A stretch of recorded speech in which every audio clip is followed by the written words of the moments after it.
Well, a very good afternoon, ladies and gentlemen. Welcome to another Flight Dead Sim live stream. Today it's the 1st of March 2026. It's 4 minutes past 4 in the afternoon here in the United Kingdom, back in Microsoft Flight Sim 2024 in the Boeing 727 Super 27. It's an expansion pack from Flight Sim Studios. I actually purchased it quite some time ago, and I've been waiting for a moment in time to fly this expansion. The time couldn't have been any better because my friends at MKStudios very kindly sent me out their brand new Key West International, right on the southern tip of Florida.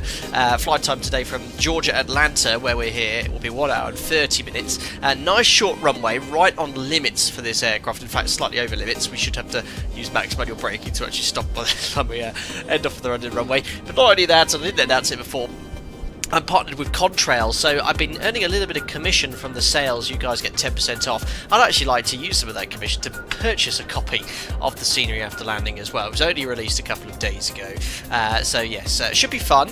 I did a little test sector yesterday. I found the aircraft, it's quite fiddly to use this FMC. So basically what the Super 27 is, it was a retrofitted Boeing 727 with updated JT8D engines, the same fitted to the MD-80, with the pods being updated, but the engine on the tail being the original one. Updated avionics, so you've got glass cockpit, an FMS installed as well, an upgraded autopilot. It's quite fiddly to use, and I found that the autopilot is quite aggressive in pitch. I don't know what's wrong with the roll rate of this aircraft as well. It rolls at the same rate as an F-16. I don't know if it's my settings, but anyway, look, it still represents the 727 experience quite nicely. Anyway, yeah, this is stock scenery for Atlanta. We've flown into this airport many times before, and it's just 5 minutes past 11 here. Live time, live weather, of course. I did see an Alpaca Airways aircraft over there. Yeah, look, there's an Alpaca Airways 737 over there, so there's someone joined us online, but here we are. We're actually flying as Alpaca Airways, but we've chartered the 727 from Charter America, so we're Alpaca 72 Kilo Whiskey today. Unfortunately, New Sky doesn't recognise the aircraft, so this actually is a unique variant. It has a unique ICAO code. It's like 722 Victor or something like that to recognise the variant. But anyway, the aircrafts look very nice indeed in this Charter America livery. There's not many of these aircraft flying around, so completely cold and dark. I'm going to be utilising the virtual first officer a little bit because it takes quite a long time to get this FMC set up today. So setup might be a little bit shorter than usual, and en route we'll try and do as much automation as possible. Anyway, let's see who we've got here in chat today whilst we wait outside the front of the aeroplane. Andy McCall, hope you're doing well. That was you we saw there in the Boeing 737-800. Thanks for joining me on this sector. Hope you're doing well. Steve, yeah, shake, rattle and roll flight will be some sorts. Hope you're doing well, buddy. Swim and climb, watch out for the air balloon radar down there as a fixed wire or something. Okay, we'll bear that in mind. We'll keep a good lookout. Confusing Holly, glad that we're in the 727. Going 727, let's go. Hope you're doing well. Adrian Zhao, come on, best aircraft ever. It is an absolute classic, absolutely. Who else we've got here in chat? Greg Scott, Jamie C43, afternoon all, joining you as a Delta over at the passenger terminal. Okay, you're probably about 10 miles away from where this airport is. Is this still the world's busiest international airport? It is incredibly busy.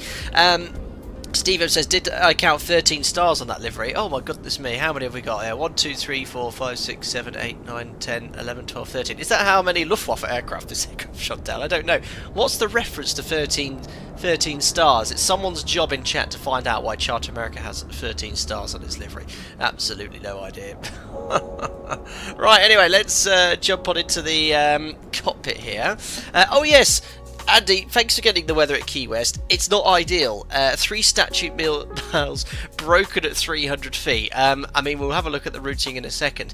We're having to fly an RNP approach, and this aircraft is approved for RNP approaches. We have an FMS with LNAV, sort of VNAV as well. But if you actually have a little look at the approach here, RMP runway 09, for LNAV VNAV minimum, we need a cloud base of at least 500 feet to see the runway, and it's broken at 300, so we're going to have to be quite lucky. Hopefully the weather will improve. I think the TAF's for an improved forecast.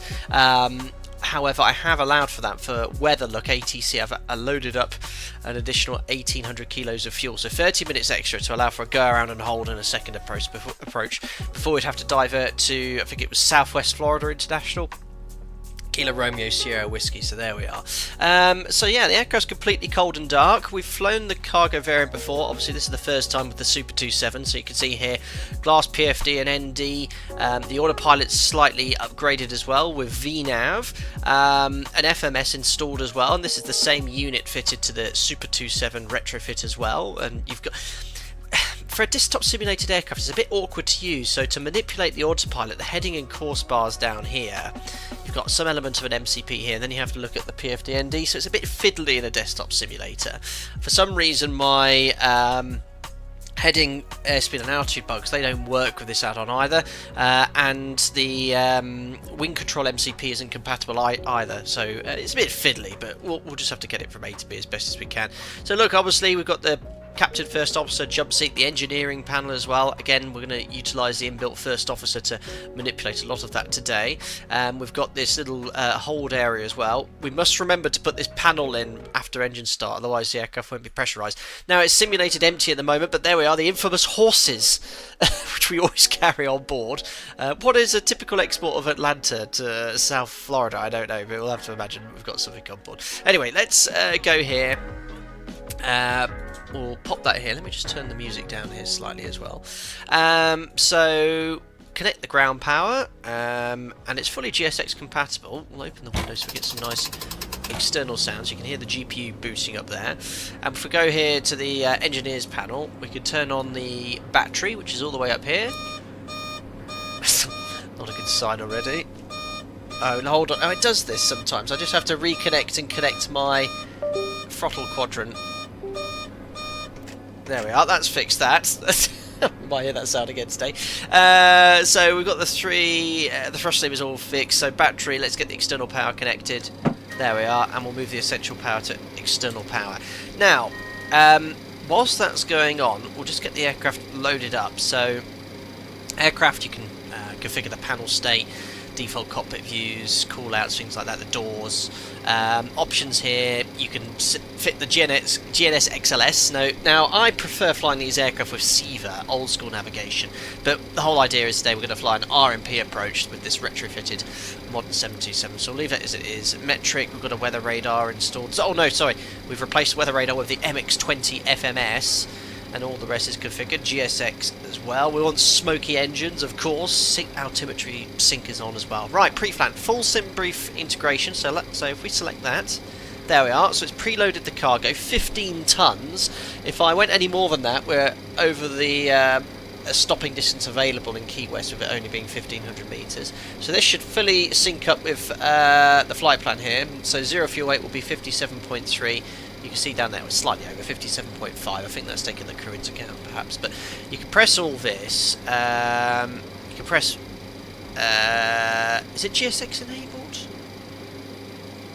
Well, I'm going to pre-fuel now. You know what, I'm going to press play as well, and there we are, that's enabled GSX to do its thing. So if we look outside, there we are, so we can just choose total airport services. There we are, so you can activate GSX through there. You can see the large cargo doors opening. We've got some freight going in the belly of the aircraft as well. So yeah, it's 15 tons, and I think oh my god, I think we can hold 19 tons of zero fuel weight. Oh my days, you know what? That is loud. It's using so much power, my lights are flickering. Oh crikey. I think on that though, is that, oh, great, yeah, realistic. Right, let's now we've only put the battery and external power on. We can utilise the pre-built first officer. Sorry, the installed first officer. So if we press pre-flight check, pre-flight checklist started. So he'll start configuring the aircraft for you. APU check. So the APU, the engineering panel, the tests, he's doing all in the background, and it just saves a lot of time, so we can actually concentrate on getting the aircraft set up. Hello, Captain. We are ready for pushback. It's a really busy cockpit here, as it would be in real life. You've got cargo, you've got the dispatcher talking to you, getting the cargo loaded, the first officer, she's connecting the pin, we've got the APU starting, we've got refueling taking place. Crikey, whoever flew it last landed on fumes. APU's being started. Departure checks completed. Bypass. I love it actually, because it's a lot of immersion you're getting here whilst all these things are ongoing. This is why I love GSX, albeit it's a bit clunky. It just had an extra level of immersion. Right, I think on the pre-flight setup, I'm just going to turn these master switches on, which power up all the electronics. APU generators closed. So they're putting... Radio master is on. Oh, I've done that already, so that's fine. Working brake set. So, whilst that's Galley power on. going on, a lot of this setup is getting this freaking thing set up. So I'm going to hold down the on button. Well, that's not power. Locking gear. There we are. So that's going to power up this Quantity test complete. FMC. Pilot Lash, you love all the details. Steve, the coffee maker, stopped working with those doors opening. Declare an emergency. Yes, true. Quite a lot of power from the system, it would seem. So whilst the FMS is loading, which takes some time, most of the setup is honestly getting this set up. I can't even manipulate the heading bug, I don't think, or anything like that. Oh, can I do this? Oh yeah, I can get the heading bug set up. So look, we'll set up for the departure. I planned for runway 2... Engine number 1 bleed is open. Perfect, so he's getting bleed out to the aircraft. Engine 2 bleed is open. I planned for runway 27 right for departure, because that's the current Engine runway in 3 use bleed is open. for departure. APU bleed is open. Crikey, you keep doing your thing, sir. 275 for the heading bug, so if I press this, and then we'll get that matched up now. All packs are open. So you can see the heading... Oh, so you can see the heading bug. Packs trip-off warnings tested. 275. I'm going to set the courses to... Well, see, I can't even see the courses now. Transponder, 2000 standby. Fuel dump switches closed. And what's the Fuel QG... dump valve in transit lights. We're going to do a bang 3 departure. Fuel dump nozzle in transit lights tested. Climb to 10,000 feet initially. Still doing fire Fire tests. bell test completed. There we are. Now we can load up this fiddly Cedar FMC. panel tested. Swimmer Club, they used to use V1 Simulation's voice, and not sure if it Gyro still nav is now. open Sounds source different. sound. That doesn't sound like him at all. Nathan, hope you're doing well. Afternoon, Sam. Hope everyone's well today. Goodness me, what's he doing back there? Right, so you press Enter to initialise position, Panel lights checked.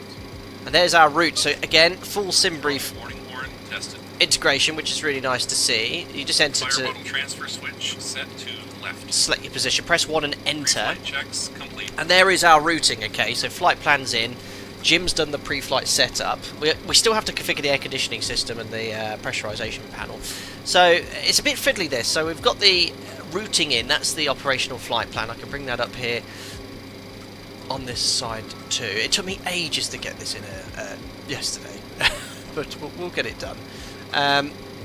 So initial leg selection, nav key depress, so nav, there we are, so it's just got from and to. Oh, hold on.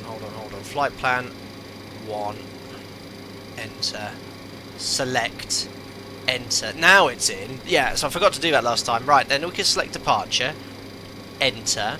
We said we're going to depart off of a runway 27 right. So you've got to scroll through this 27 right, enter.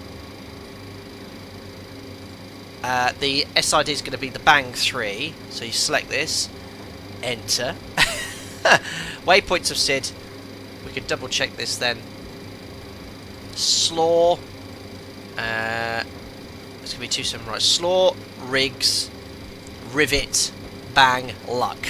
Okay, so that's select, enter. There we are, so we put the SID in, it's very fiddly.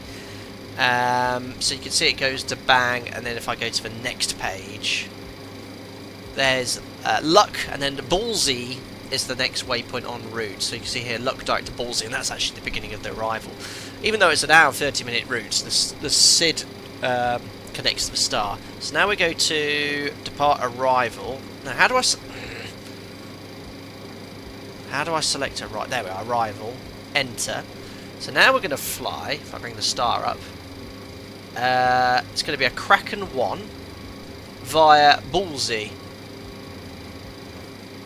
So ballsy, enter, Kraken 1, entered, runway 09, enter, and then we are ballsy, snappy, Nicky, Enju, Farlu, Picker, Marcy, Cater, next page, Kraken, Geeky, Sting, Chets, and then Chets the arrival for runway 09. We just need to select the approach, I think. If I go here, runway 09. Oh, I don't know if you could select the type of arrival. Anyway, let's select that. Enter. So now we've got 4 pages. Jets, we need to select the approach. So approach, enter.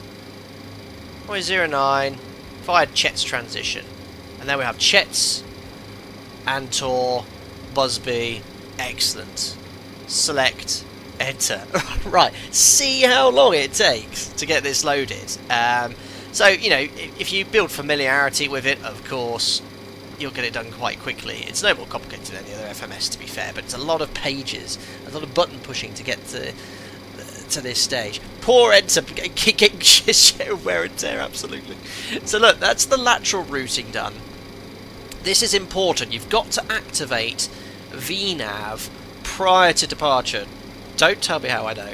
I'm just looking at my notes here. So, VNAV mode required to fly to the vertical takeoff weight. So press VNAV, and then you have to press back key with the cursor over the inactive field.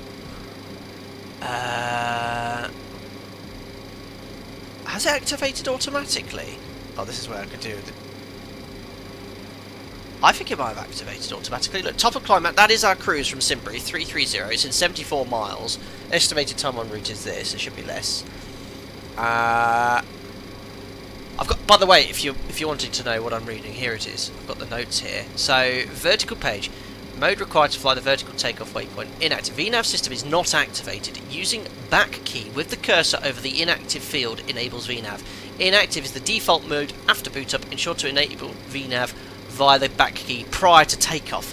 What back key? You can't even select any of these. Back key? I've pressed it. I think it's automatically updated. I knew it was secretly cheating. You got to have the notes there. Oh, data, enter. Alright, I think that's all. I think I've done it. Because before the test sector, this wasn't working properly. So yeah. I mean, it's got information like to top of climb. But yeah, it looks like no one in chat is familiar with me. But I followed the guidance. VNAV system is not activated using back key with the cursor. And I think if you look at this picture here, that's the activated VNAV profile. It looks like it's in climb mode. But that's good. Back key. Oh, look of it. Inactive. Back key. Right, yeah, good. There we are. We're good. That's good. We want it in this mode. Okay. So, VNAV's engaged. The lateral routing is complete. I've got the routing in here. Alright, I think we can leave it. Okay, right. Now, pre-flight check's complete. The things I've got the virtual first stops doing are the pack temperatures and set the EPR bugs. The fuel I'm having to manage manually. Just a bit of fun. Right, okay. So now we need to set this up for FMC routing. So to do that... Oh, sounds like the cargo's all loaded. To do that, select the course until you see nav1 FMS. Good. HSI mode, that one. So you've got the lateral routing. Okay, we're in the correct modes. So when we take off and select nav... Yeah, there you go, FMS engage, which is what we want. So we're good. Great logic making the back key unable to disable VNAV. It's disabled by default. So I've got everything set up I needed here. I can set up Jim's as well, his EFIS panels down here. Yeah, there you go, FMS. You've got the same, Jim, in your FMS. Right, FMS loaded, 10,000 feet. I'm just going to do the takeoff performance now. So, you know, huge long runways here. Clock. I think the car door's closed, guys. Right. What's the departure? I love it when these developers make all these bangs and clangs. Right, 27 right for departure then. That's the current runway in use in real life. Or one of. I think flap 15 is the default takeoff flap setting. The weather's in. There we are. So the V-speed's 27, 27, 42. So if I press set speeds, look, you'll see all the bugs set automatically. That's a great tool. Set EPR and trim. So hopefully he's put an electric hydraulic pump on. He has. We've got one electric hydraulic pump, so that I found out is required in the 727 to set trim. So set EPR and trim.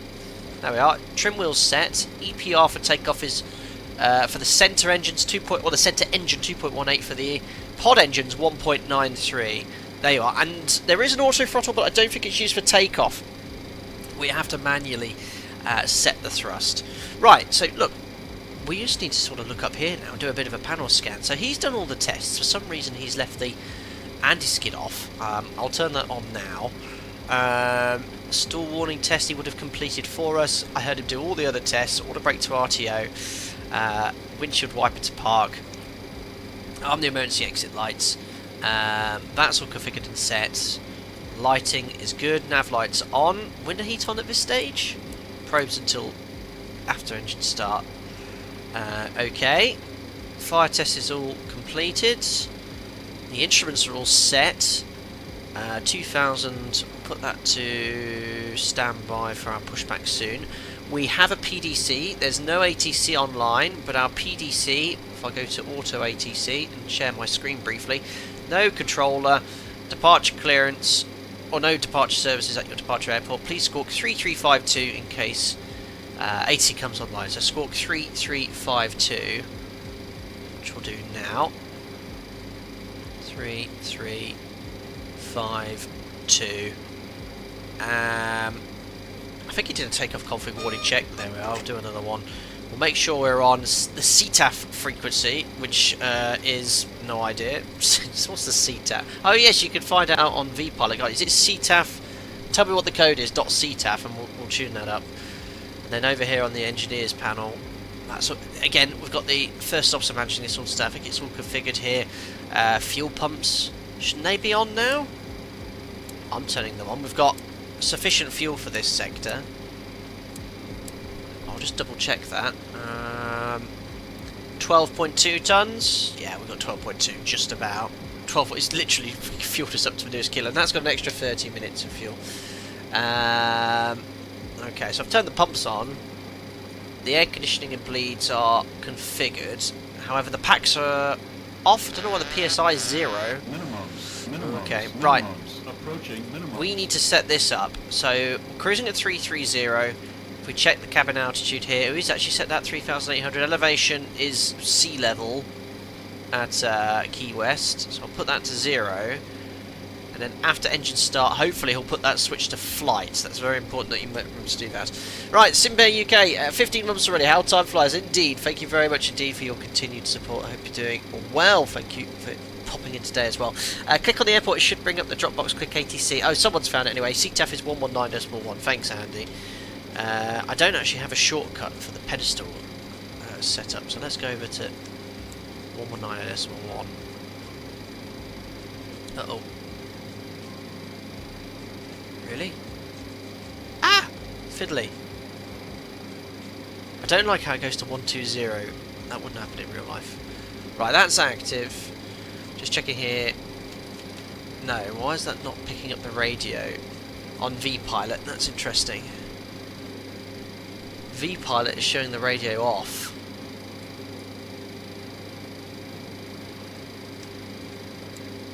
It's definitely on. Radio master switch is on because of all the instrumentation set. Interesting. You can tell on VATSIM if it's not working because look, you can see the TX button is blank. Yeah, it's not detecting that the radio is on. Interesting. Maybe you have to wait until after engine start. Wasn't there a brake on the left side? Yeah, there is, and I've already turned them on. Look, the master switches are on. So these are the navigation master switches. Is there another one for the radio? Or something on the pedestal I've missed? That's the brightness. Gigantic rudder trim. Might be part of the before start checklist. Let's have a look here. It could well be. Let's do that there, and then we just need to brief the taxi and SID before start. Let's run it and have a listen. Before start checks started.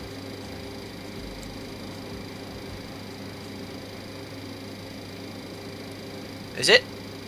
Hydraulic A pumps are off. Good. Altimeter is set to 1, 0, 2, 3. Yeah, that's correct. Nav, beacon, and logo lights set. Oh, that's really cool. It's GSX's setup as well. Prepare for pushback and departure. Emergency exit lights armed. Window heat is on. Oh, you see, I did those steps already. Radios are on. You said Departure radios. briefing is complete. So you said radios are on, but they're still blank in. Logbook has been checked. Here, look. Alternate flaps off. Another stall test. I thought he's done one of those already. Stall warning tested. Ah! Engine and wing anti-ice set to off. Yeah, that's done it. Thanks. Flight control shutoffs on. Maximum volume. Oh, it turns it definitely. Brilliant. Thanks, guys. Well done, swimming climb. Anti-skid tested. God, there's a lot more checks to do. Comparators checked. Right slope. Why can't we have this with the Felis 747? That would be Ground useful. proximity warning system checked. Well, you do have the checklist, I suppose. You just have to configure it yourself. Airspeed warning checked. I don't even know where half these tests are. Or Yaw was? dampers on. What's he doing that? I'll slave the artificial horizon. Throttle warning horn tested. I've done that, Jim. Stabilizer trim checked. Perfect, that's done. I don't know what that Tested and blinking set. R is. That comes up occasionally. Right, whilst he's finishing that, let's have a little brief of our Flight director taxi. checked. So we're going to push back face north, make an east via Romeo 12, cross 27 left via November. Hydraulic B, pump number Take a 1 right on is Michael Lima. I don't know which way is the preferable way when going to 27 right, but that's where we're going to go. Another Fire flight control test. is checked.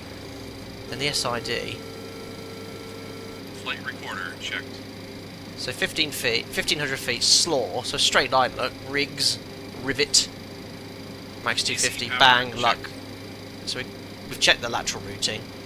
Rudder power is Happy checked days. and on. There's no way of really checking it, 'cause there's no plan mode, but you can sort of see the picture Radio there. master is on. Listen, he's already done Dogs these checks. Cones are removed. Before start check. Oh, GSX. Hey, are you sure GSX is... that didn't happen on my test sector. Oh, and that panel's closed. Right, I think the door's still open with the stairs connected. Right, let me just double check those horses are fine. The horses are absolutely fine. There they go. So we'll lock them in, because this is, I think... Is it unpressurized? I don't know what it is now. Why is the GSX... GSX is working really well. Interrupt pushback. Oh, for goodness sake. Right, let me just try and close the door. So this is aircraft. But it says closed because this shows open, but it's not. Right. It's bugged. How do you close the door? I'll try and press it on that. Because you press what you want it to do. I press close, but it's not closed. Brilliant. Open. Oh! Okay. Hopefully that will do. Yes! I've done a thing. Right. Silly pushback direction. So this always confuses me every single time. Let's see if I can get it right. Right, so I want the nose to go left. So that one. Release parking brakes, please. Alright, air conditioning pack's off, anti-collision light is on, parking brake is set, transponder to out off. Let's go with... I think that's all configured. Alright, releasing parking brake. Oh, I forgot to turn this on as well. So this is a little digital map. I'll release the parking brake. Commencing push. All engines clear. Start at will. We want the map function. There you are, so you get this sort of map as well. Right, there we go. Close to open, I know. Guys, we're pushing back. Atlanta to Key West, a beautiful route. From Georgia south, then along the west coast of Florida to Key West. Flight time will be an hour 30 minutes at Mach point 84. That's our planned cruise speed. Alright. Beautiful morning here in Atlanta. 3 minutes late as well. Let's now start the engines. Hopefully it's all configured for the engine start. We'll soon find out. I want to do this manually. I just don't want to skip any options here. It is after start next, so let's start the engine. I think it's 3-1-2? 3-2-1? 3-1-2. 3. Right, to ground. Oh yeah, I can hear it. I can hear airflow. There we go. N2. For some See how the gauges are different because they're two different engines on the pods. That's so cool. N2, M1, oil pressure lights extinguished, 20% N2, fuel on.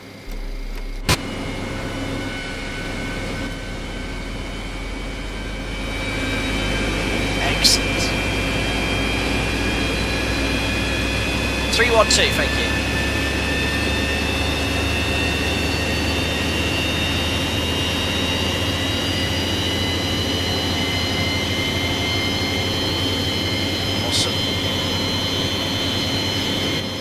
Well, that sounds promising. Good start on engine number 3. How much fuel flow is this? Oh, not much. Oh, actually, it's quite a lot. It's about 750 kilos an hour, I think. Oh no, it's pounds! No, I selected metric, but I think it's only pounds as an option. Right, starting engine number 1. Please set parking brakes. Will do. Brakes on. Oh, that sound is so good.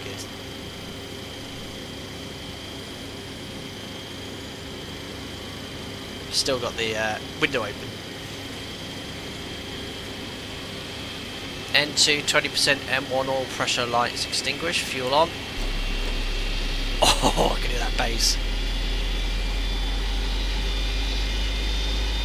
I think the GPU is still connected. Oh, yes!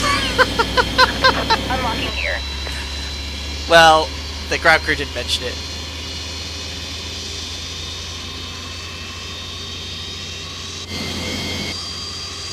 Unremovable, apparently. Oh no! I can't remove Tow it. truck disconnected. Bypass pin Oh, it's removed. gone. There we go. Oh, I'm not concentrating. Left is clear. Right is clear. Right, good start on engine number 1, I think. Oh, overhead paddle. Starting engine number 2. I need to shut that window. It's loud. Oh dear. We'll ignore that. N2. Oil pressure light is extinguished. M1. 20% N2. Fuel on. Nathan, you got the stream coming through my car speakers right now. Their bass was so good. I hope you're not driving, sir. There you go. You can see the GT Ryzen. So as I mentioned, the two outer engines are upgraded JT D8Bs or whatever, and then the middle engine's the original one.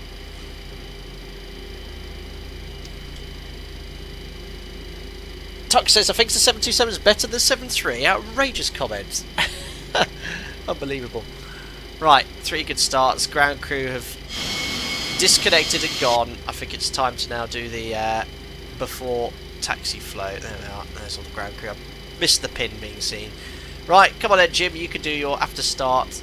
After start checks. Checks.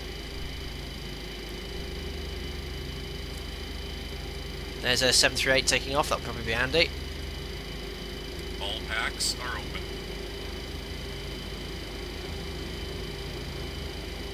This is great. I know it's cheating in a way, but... Oh gosh. Gear warning, horns flashing. All gens closed. Beacon lights on. DC power checked. Doing lots of tests Boost as well. pumps all on. I've done that already. Hydraulic A pumps on.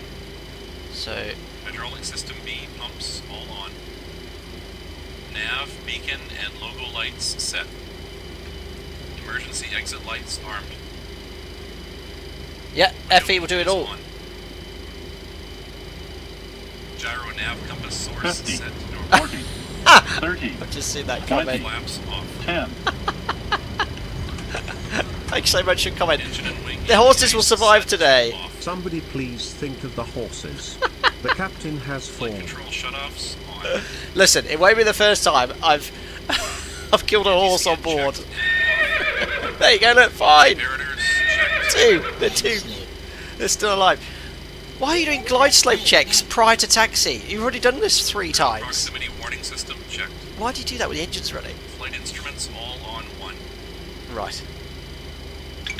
Very kind of you, French Fish, thank you very much. The horses are fine.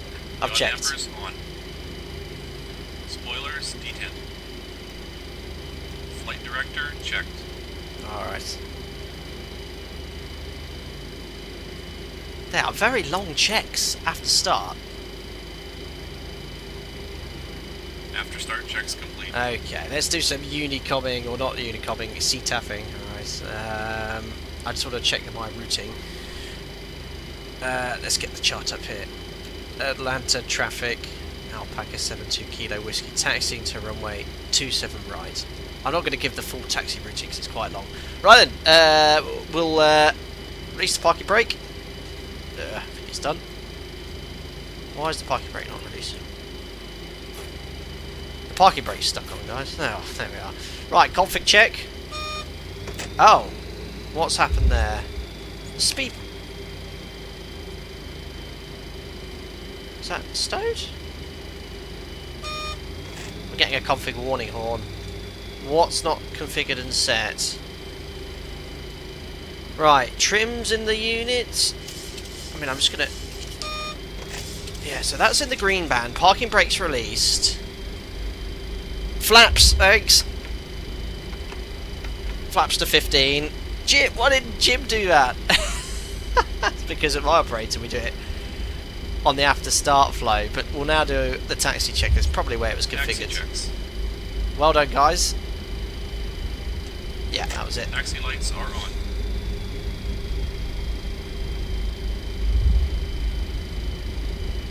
Make a right turn here.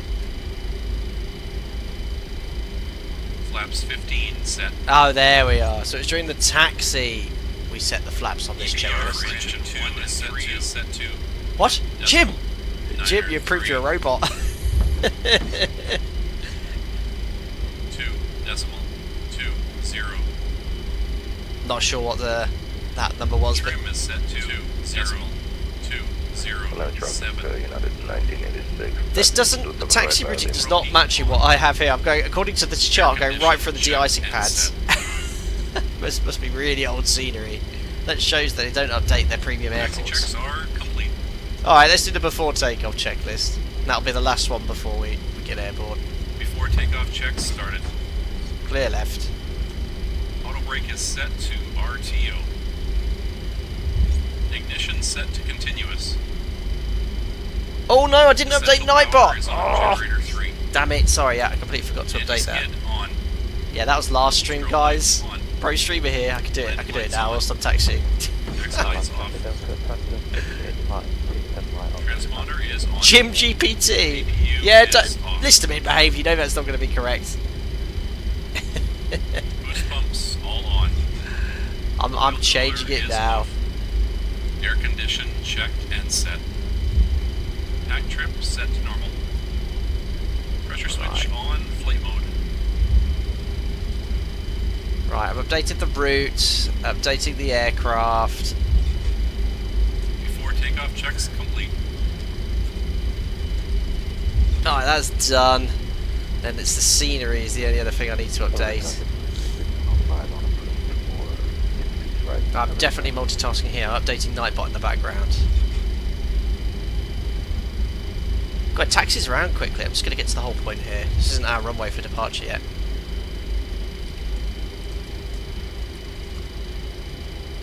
Good, Nightbot's updated. Pro streamer here. Right, so we're just going to make sure no one's on the approach to runway 27 left on VATSIM. There's no controller here. It's completely clear, so we'll cross the runway. Right, we're done with the crew manager. Oh, the sounds are pretty good. I think there's some updated sounds since we last flew this aircraft.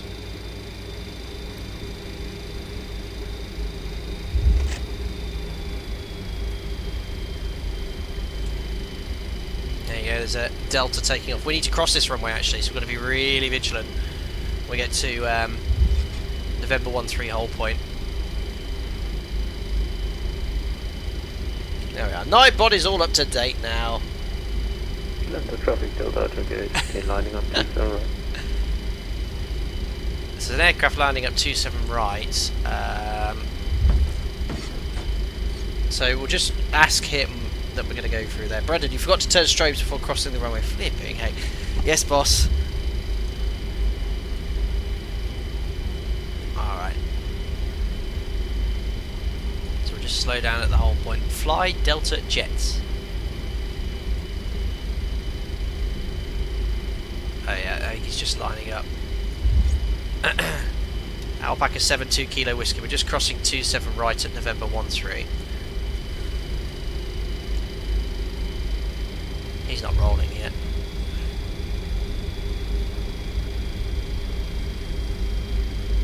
Oh yeah, strobes. There we are. There, actually the strobes were on. Did you not see that, Brendan? I forgot to tell you I turned them on, but now I can turn them off. Alright, perfect. And we'll take the second right, I think. So United 777. Got a lot of traffic on light. Oh gosh, try and follow the... I probably could have taken the first right on Mike, but... 28, 15, departing 27. Awesome. Oh, I'm loving the performance, guys, in the sim. It's so good. Right, so Jim's done his before takeoff checklist, but I'm just going to do my own operators one here. So config, just do one more check. Yeah. Flaps, we have 15 green light. Stab trim is set for departure. Takeoff briefing. So it's in the flight, which is good. So packs are on, the bleed's on here with the engine 2 AP bleed disconnected. V speeds are set for departure. Then the white bugs V1 will climb out at 140 knots initially, then bug up to 250. The SID is going to be the bang 3 departure, which is basically a dead straight line until we get to Slaw. Once we're at Slaw, bring up the chart here, left turn to Riggs, climbing up to initially 10,000 feet on the altimeter of 3022. So that's reviewed. There we are. Internet 6550. This is an Aero Secure flight. No, it's Alpaca Airways Charter America. Unfortunately, not on U-Sky though, because it doesn't recognise the Super 27 ICAO code. Alright, cool. This one thing I love on this aircraft, this airspeed bug is so cool. It sort of moves up as you accelerate. It's really cool. Thank you, Daniel Paulson, for your subscription. Well, traffic up back at 2212, taxi runway 27 and right via Lima 6 and Lima out. I think that aircraft's departed. It's departing. Right, so I'll just tell them we're lining up. Atlanta traffic Alpaca 72 Kilo Whiskey, lining up runway 27 right.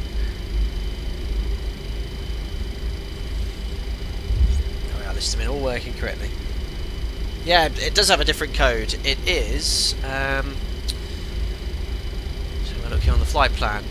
The code is for this aircraft. Actually, I can't see on the operational flight plan. Oh yeah, I have R722 is the ICAO code up here. Look. Yeah. Right, so lights are all on. I think he's already done that by default.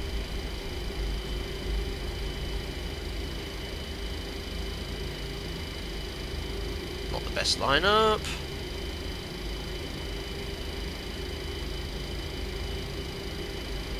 Alright, cool. We'll just give it a few seconds for spacing. There we go. So another thing we need to do is make sure NAV's engaged. So NAV, FMS and VS. That's fine. Goodness knows what vertical speed it's commanding.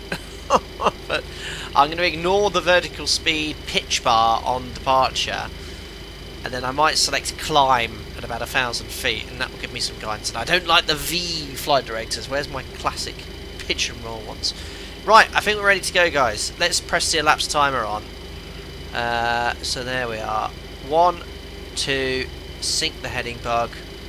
Yeah, there. Elapsed timer's on. Togas in chat. Let's go to Key West. One button. There we are.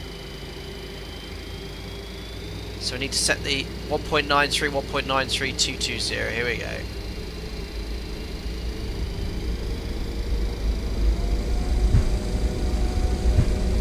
Okay, 1.93, 1.97. 2.2. A bit, a little bit less on the centre engine, so there's a bit of a split. There we are. Something like that. Checked. Release forward pressure. Look at the airspeed indicator. It's so cool.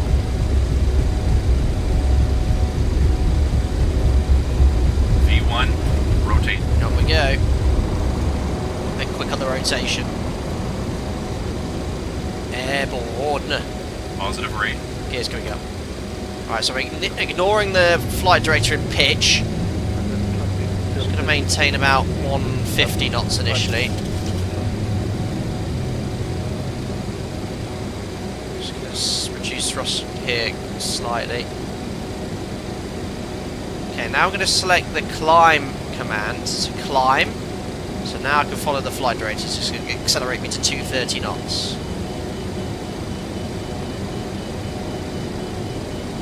Okay, look at the. I love the airspeed indicator. Gets to 180. Look at the digital airspeed indicator, and it will flick to the next page. Flaps to 5, maybe 190 knots. Here we go. Next page for the airspeed indicator. I love it. So cool. Flaps 1.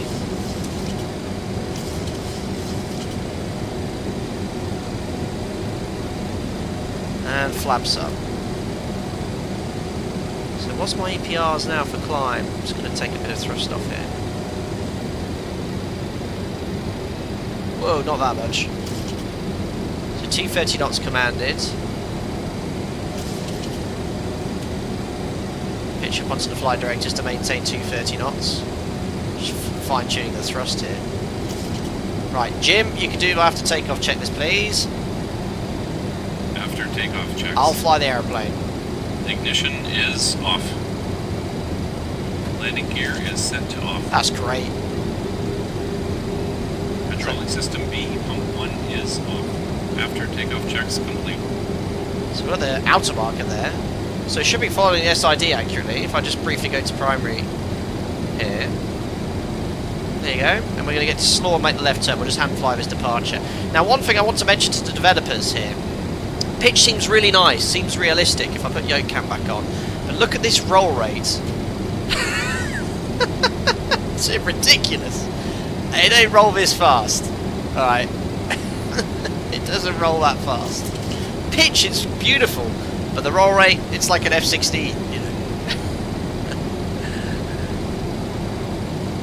Anyway, flight director commands are perfect. What we're going to do is hand fly, get around that left turn inbound to rigs, and then we'll engage the autopilot. Just want to enjoy. You know, you can still enjoy hand flying in desktop simulators. The flight director's in climb, commanding 230 knots, and it's commanding the lateral path as well. I'm just going to turn the sound down slightly. And one thing I really love on this add-on is the virtual first offset. He's configured.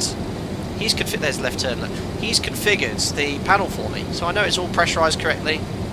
That's strange. I've lost the roll bar. There we are. So it should capture 10,000 feet for us as well.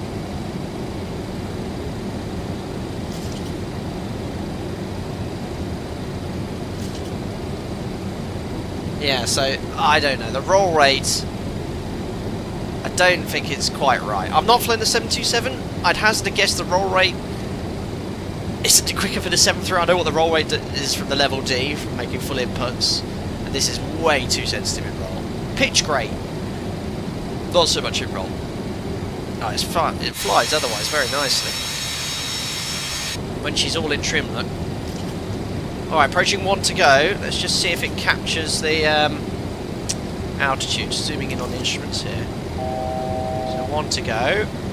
Just going to level off at 10,000 feet. Imagine ATC stopped us there for sure. God, I hate V flight directors. So FMS climb. 10,000 feet on the altitude alert. I've got a funny feeling you have to do something to make it level off. Still in climb. It's going to blast through 10,000. Yeah. So I think you have to do something. Yeah, that is not commanding a level off at 10,000 feet. So I'll hand fly level off at 10,000. So why? How do you get the autopilot to command a level off at 10,000? I'm not sure. Right, speed 230. Or maybe it has. Hold on. Oh, actually, I think it might have done. Because I'm actually following the flight directors now. No, I think it's because I've reduced the thrust. Hold. 26 left, 26 left. We're rolling 26 left, please hold. Someone's about to have a crash. Yeah, maybe there's some sort of altitude select. I need to read the manual on that. But I can't see where... You've got... You know, you can only roll this. You can't actually select it, and I don't think there's anything on here. Or do you have to manually let me just press it out. Oh, out select, there we go. Yeah, now it's gone white, so I think you have to press outs. Okay, that's fine. Right, I think that'll do for hand flying today. So let me just get the autopilot in, which is this switch here. Alright, autopilot's in. Right, we'll set flight level 330. Crikey. It's got into vertical speed now, you see. Anyway, I'm going to press climb. Set climb thrust. Ready to check? Whoa, try not to over rev the engine. So I'll set the EPRs for climb. So look how you have to set all the engines separately. I love this. See how the EPR is changing? So the first officer is manually setting the EPRs as per the climb profile. There is an auto throttle, but we use that in the cruise. So just watch the EPR, they're a little bit too high, so just match the bugs. What you end up with when you actually look at your physical thrustings is a slight split. I presume we're climbing. Yes. Still at 230 knots? Yeah, 230 knots, and then I think it accelerates automatically. But you can see, look, it's following the lateral routing accurately. Alright, let's set standards. We've done the after takeoff checklist, or Jim's done them.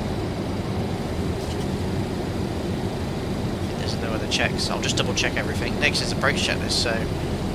Alright, cool. Just turn the sim down again slightly. So, lights can now all come off. APU, which double check is off here on this panel. Yeah, pressurization. So cabin altitude is around 4,000 feet. Diff's 4.8 psi, so we're definitely climbing. Set. No caution lights. Traffic, Water brakes disarm park.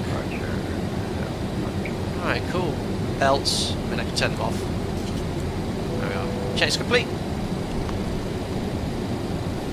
Yeah, I think you have to arm it. I think you're right, Carpfish. I think you have to press the altitude button, which is, it is now... Yeah, see how alt is white? If I deselect that... Okay, so now I've selected that, I think it will level off. Good climb rate, guys. Look at that, 230 knots. Just adjust the thrust so I can add a bit more thrust now on the engines. Look, as we climb, you get more EPR out of them. So 1 and 2, a bit more thrust on engine, centre engine as well. There we are. See the split, look. Happy days. E5, they run a B50. If they release a B52, you're going to run 8 throttles. I can go up to 4. I prefer with the Felis 742 though to have engine 1 and 2 controlled by the left thrust lever and 3 and 4 by the right thrust lever. On this one though, I've just got rid of the speed brake though and put it as engine number 1. It's more. Think you forgot the strobe light? Yeah, just testing everyone. Well done, Sky Pilots as well.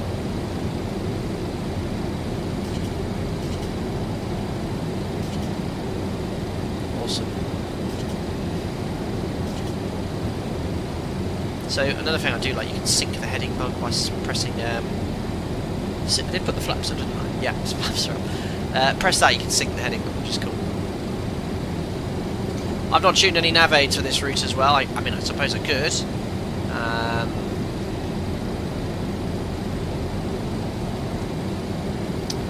Not that we have any.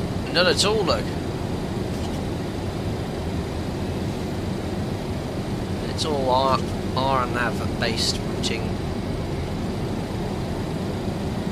Why is it commanding 230 knots? That's far too slow for this speed. I want to accelerate. Do I press VNAV? In climb, I think you do. VNAV white. Is this like a VNAV capture?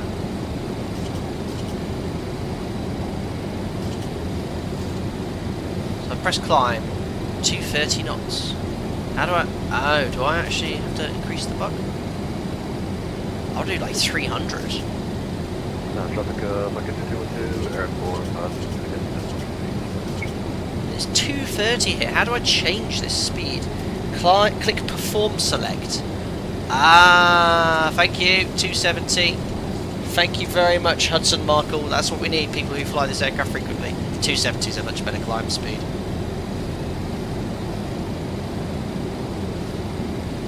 Yeah, 230 knots. You maintain that at 30-odd thousand feet. It's going to be a little too slow.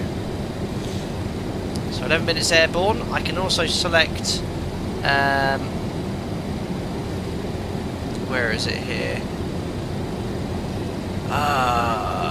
Nav data. So you see here we have en route time. If I press the nav data button, you get different information. So there's ground speed, true air speed, en route time. So I'll put ground speed my side, and Jim, you can have elapsed time. There we are. Next waypoint. Right turn. Cool. What's this blinking E? I don't know what that means. Oh look, we're approaching our path climb, I guess. Flyby. I don't have X-Plane running right now, Josh. Math can't do one. Stamping flight simulations. Hope you're doing well. Our man, thanks for flying the 7.2. Brought me back to watching Bruce Dickinson flying the same aircraft a while ago in Florida on YouTube. Memories. Pretty cool. Yeah, I know. That's a good add-on, this one. It's okay. Once you get your head round the Super 27 sort of updated avionics, it does give you the ability to take it online and fly realistic routing. INS is great, but yeah, this gives you much more flexibility. And it has VNAV descent, VNAV approach. So, well, we'll be trying it today, because actually, what's the weather in Key West? It was marginal when we last checked. Needs updating. 57 minutes ago. Broken at 300, not good. We need broken at 500 at least, really. If you're going to see anything. Wow, look at this day over Georgia. Absolutely stunning. Let's have a little look outside. Wonderful. Look at this. I've not killed anyone. Horses are alive.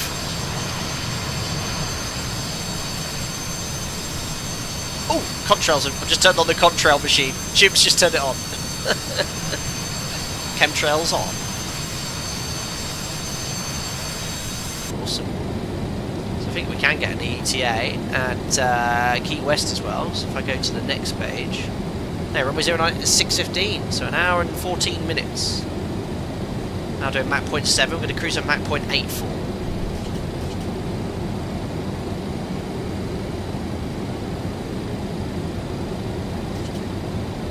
Tons you're currently flying from somewhere. Yankee Mike Lima from Oscar Mike Alpha Alpha for the F1 tour. And the flight factor 777. Cargo includes Gary the Elephant as well as the Stargate. Brilliant. Not that you'd really be wanting to land or being able to land in Oscar Mike Alpha Alpha right now. Oof. Guys, we won't discuss that today. Oh my goodness.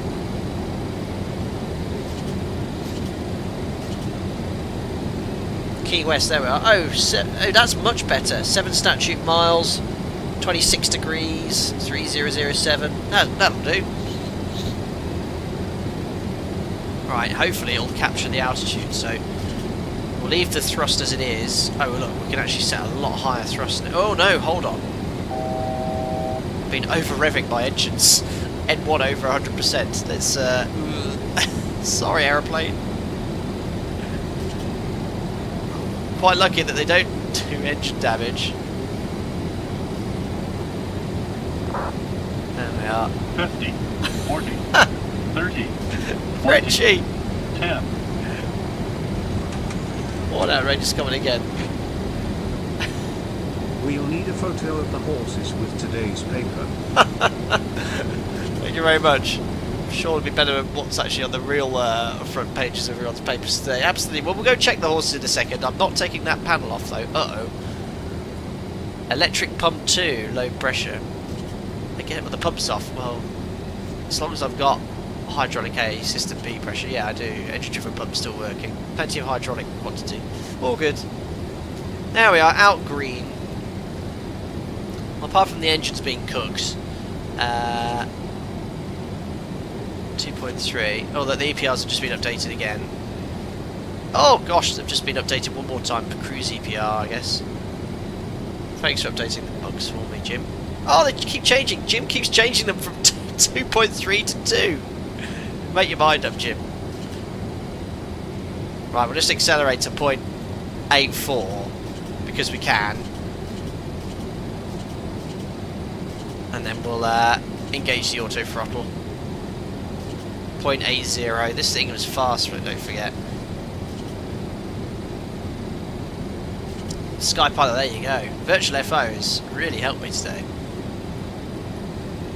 So it looks like DME is still based off Nav. It's not a slave to the FMS in any way.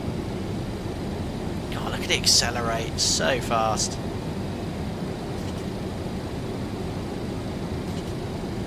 Alright, 8.4 coming up. Right, auto throttle on. Ah.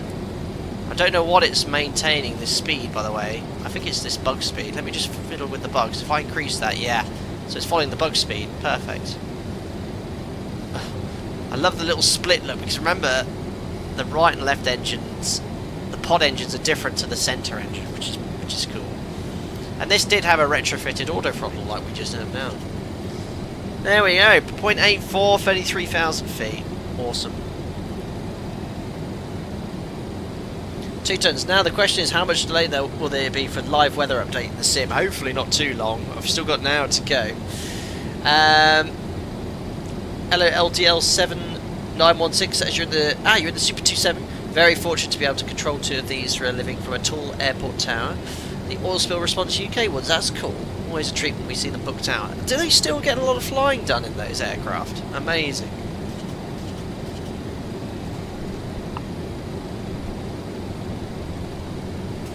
Unbelievable. Suikai kind of looks like an MD82 cockpit with a strange mixed blend of traditional instruments, gauges and switches and some modern glass. It does, it does. A little bit of wobbling on the lateral route, but nice long sector here. In fact, we've just passed the luck. We'll do a little fuel and time check there as we've just reached top of climb. So bang on 0.84 Mach. Operational flight plan. So luck, 14 minutes airborne. Timer says 18, so a bit late, no problem. Should have 9.8 tons of fuel. Digital gauges as well, that's a new change. So, oh gosh, a lot more in the centre tank. Interesting. I might have to do a bit of fuel balancing later, but it's not that bad. I can't do maths on a Sunday. 3,200 times 2 plus 3,500. So we've got just under 10 tons, what we're meant to have. 9.8, so yeah, we saved about 200 kilos. Fuel used 2.5. I don't know where the fuel used gauge is in the 7.2, but the fuels are where expected to be. Cool.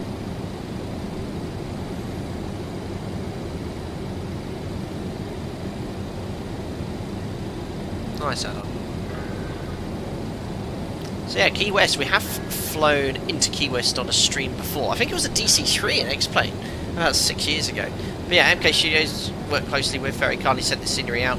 Now available via Contrail. Don't forget you can get 10% off. I will give away a copy. So as I said, I'm very fortunate now Contrail officially partnered with now. So 10% off all purchases through the link. And I earn a little bit of commission, so I want to spend a bit of that today on a giveaway. So we'll give away a copy of the Key West scenery after landing. Departure information, Zulu is current. The Atlanta altimeter is 3022 Atlanta, landing and departing to the west. Oh, is that traffic? Is that ATC now in Atlanta? Yeah, Atlanta's just come online. That's a shame we missed that. Atlanta Tower. We'll best go over to the advisory now.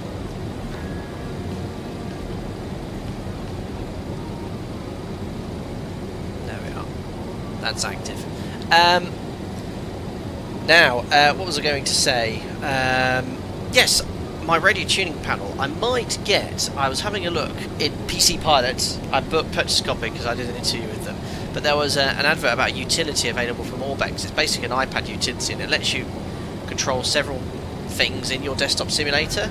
So one thing I want is to get the radio tuning panel on my iPad and have that linked to my PC, because the radio tuning panel by Logitech, they just don't update it. And I've got to download loads of third-party stuff to get it to work. And don't want to download lots of third-party stuff.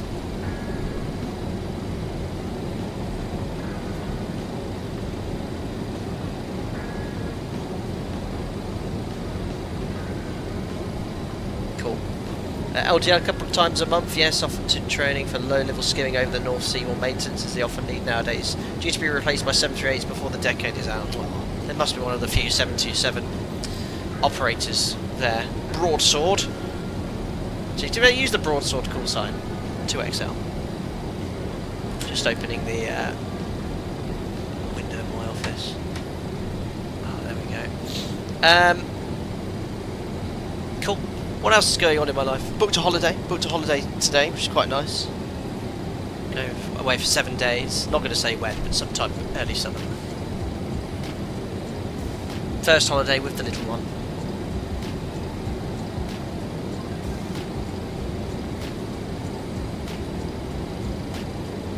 Silky smooth FPS.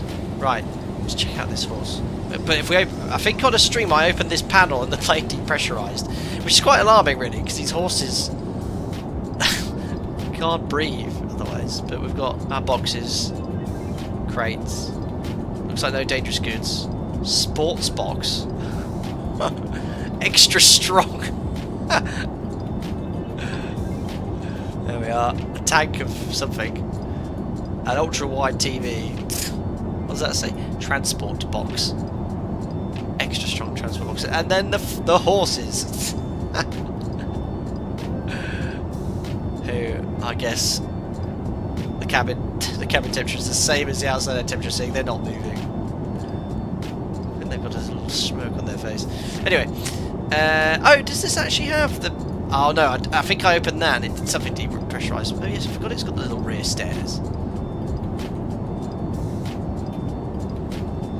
They are there, yes, Nathan. They're here and still alive and kicking.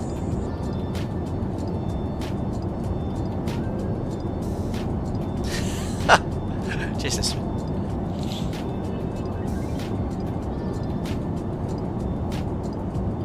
Yeah, nice little add on this. Nice little add.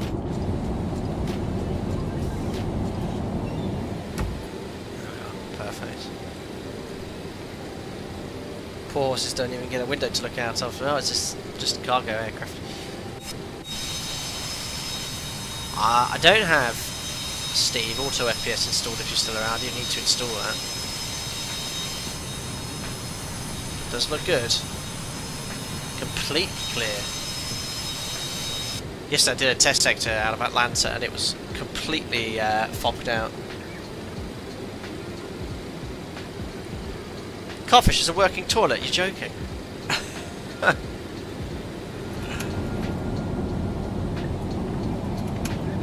No way. There's a click spot there, but it doesn't do anything. But does it have the info? No, I don't think it has a working toilet. Oh, don't get your head too low. I saw a click spot for the tap, but no. I'm not sure what to wipe your rear with that paper. No, not working toilet. I want to get a discount. Refund. Oh dear. Field of view is quite stretched by default in this aircraft. Yeah, so you've got a lot of the side here. I mean, I could change it a little bit. I think my default view is that. And then on final approach, I've assigned this button, which is a bit nicer and see the instruments a little clearer. But yeah, it's probably a little bit too much on the side in view. Now, Jamie, one more reason to fly the Q4XP. Well, that was the plan. The plan, guys, was to fly the FlyJSim-8 today, which I mentioned last stream. I need to have a chat with the developer. I spoke to Jack, or I sent him a message. I have a copy of the Dash 8, which I was very fortunate to be given when the aircraft was released. And it's not in my Explain.org store account. I've still got that base package. Because it's so old, it's the actual Explain 11 version. Skunkcraft won't update it to the latest version. So, you know, I asked Jack if he was willing to add it to the store. If not, I might purchase it so I can fly it again. But I probably will look at the Feeless 742 again. My next jump in X-Plane. X-Plane's all installed on the new PC now. Seems to be all working fine. So, yeah, I'll wait to hear back from Jack. You probably clicked on something random through the cockpit, yeah, I know. But we're still cruising at 0.84 and nothing's fallen apart. Yes, Sky. It's well remembered, Sky Pilot 001. You're quite right. We're in the toilet, weren't we, or something in the BAE 146. I clicked something in the cabin and I shut an engine down. That was somewhere in Switzerland we were landing. It was on approach as well. I think I landed with 3 engines because we couldn't get it restarted. Hilarious. Anyway, look, here's this FMC. Got lots of information. So you have your range, estimated time en route, 37 minutes, top of descent, target rate of descent. There's quite a lot of information available. And your step descent's based off your profile, and the missed approach is there as well, so it's quite cool. It's got holding, so you can enter a hold, it will work. Well, I say that, I've not tested that, but yeah, do. Jacksonville Centre Online, cheers Andy. Are we in his area of responsibility? Oh yes we are. I've not had a ding-dong. No ding-dongs yet. I'll check in. We've got online for 1 hour 57 minutes, 35.925.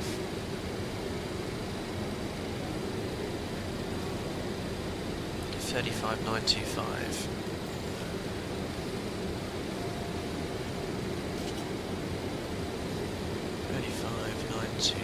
Okay, he's active.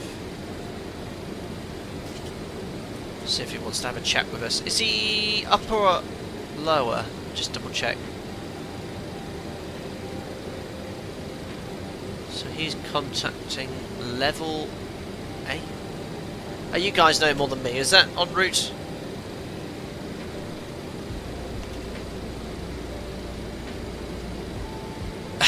That was a powerful event that did the toilet to kill an engine. Oh dear. Jack Center, 1706. Did you turn me over to Unicom? Did I miss the call? Well, I'll check in and see what happens. I'm sorry, Devil Star 1706 affirmative Devil advantage of Star, line, you can switch over what to a call Unicom. sign. Thank you, sir. Thanks for the ATC. See you. Bye. So, There's the Gulf of Mexico ahead. Right now Gulf heading of 030 Mexico. to rejoin.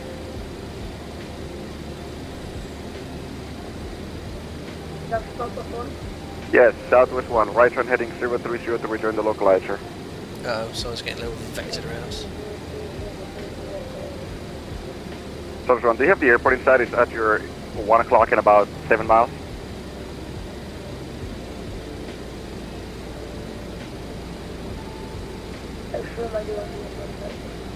Okay, any runway that you want, you can land on it.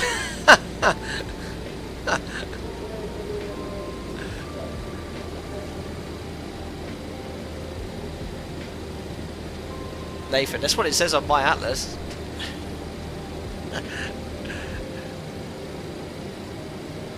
Jacksonville Centre, hello, it's Alpaca 72 Kilo Whiskey, flight level 330 to Ballsy. Alpaca 72 Kilo Whiskey, Jacksonville Centre, hello. Oh, perfect, we've checked it. American 2859, descend maintain 2000. American 1691, Miami Center is flight, frequency change approved. Gotta love that, Sim. Yeah. This music is very fitting for this. Jacksonville Center, United 3242, holding short, 32 left. First officer's got a cold. Look at Delta this. 3242, So cool. Remy 32 left, line up and wait. Line up and wait, Awesome. United 3242. Delta 3242, squawk 2723, please. Very, very cool. 2723, sorry about that, United 3242. Plainly no. American 2859, turn right heading 275. Beautiful day to go flying as well. Very smooth. Make a left turn overhead, ballsy. Jackson, had a good day. Alpaca 2212, Ballsy to snappy. Alpaca 2212, Jacksonville Center, good morning. How much fuel are we burning an hour actually? Curiously. Oh, it's in pounds, isn't it? Oh, get my calculator out again. Now that's really interesting.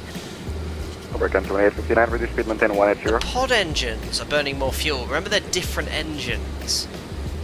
So they're burning about 3,200 pounds an hour. The Sentinel's about just under 3,000. Squawk is 27. That's not going to help with this. Look, I've nearly got another 2723, thank you. 400 kilos of fuel in the center tank. So I wonder, how can we manipulate the pumps to stop using fuel in the center tank to try and balance them? We'll try and do that in a second without killing ourselves. Anyway, I just want to see how much fuel we're burning an hour. So it's 3,200 pounds an hour, the pod engines. And then we've got 3,000 pounds an hour in the centre engine. So divided by 2.2. 4.2 tonnes an hour. Thirsty. American 2859, turn right heading 330, roger in the visor. Right, let's try and balance the fuel without killing ourselves. So we're going to have to open some cross-feed valves. Right. But these are closed, so I'm thinking about turning off the pumps, but we need to make sure the fuel from the centre tank's feeding engine 1 and 2. So I think it's going to involve opening these two cross-feed valves. No, hold on. We want only fuel from the centre tank to be used. So I think open the cross-feed valves, bright, dim, bright, dim. Turn off the pumps.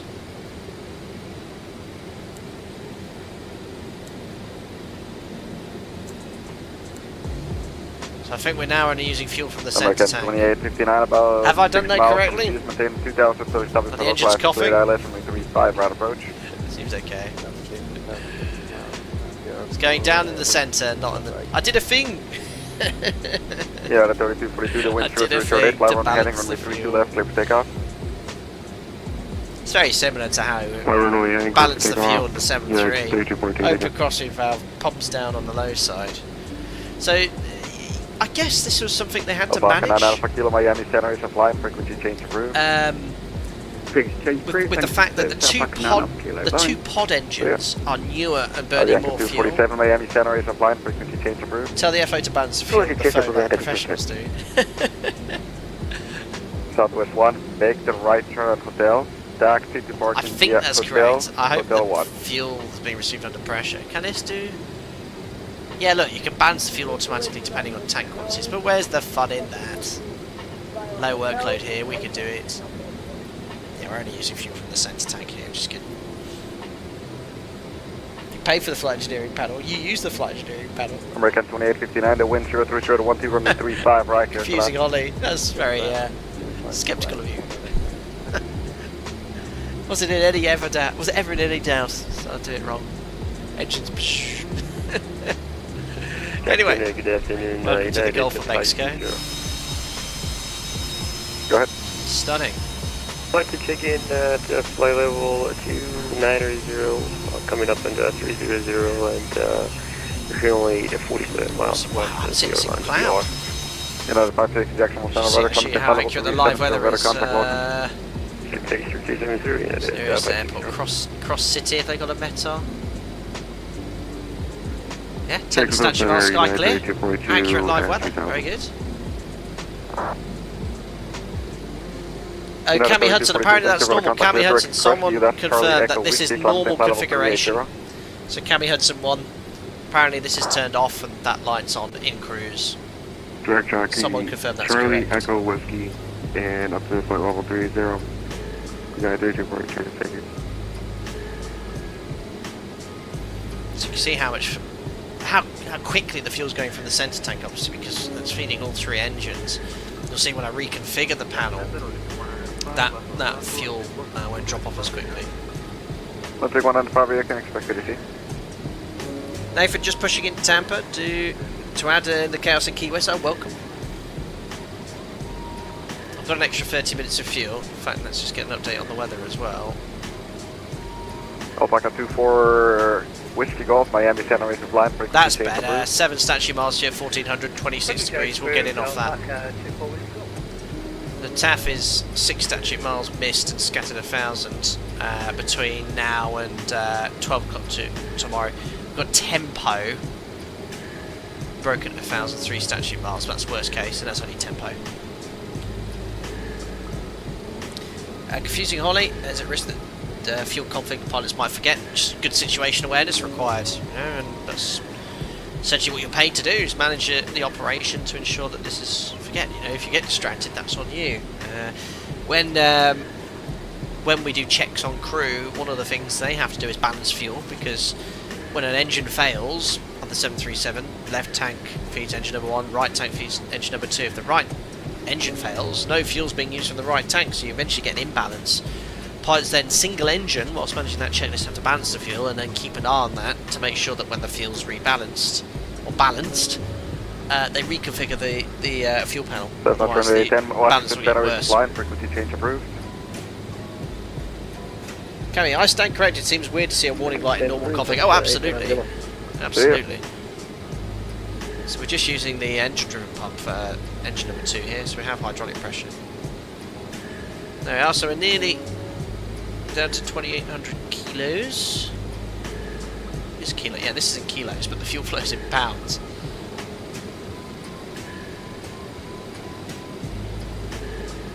Not sure about this song, skipping this.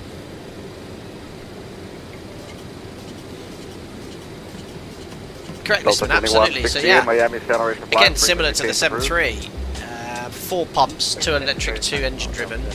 If any one of those pumps fails, the other pump can take on the load. You might find the electric hydraulic pump, known when you're making gear, if it's system A, when you're raising or lowering the gear, you might find the electric hydraulic pump sort of flicks a little bit if it's the only remaining pump, but it is capable of fully pressurising system A. Nearly there, 100 kilos, a minute and a half.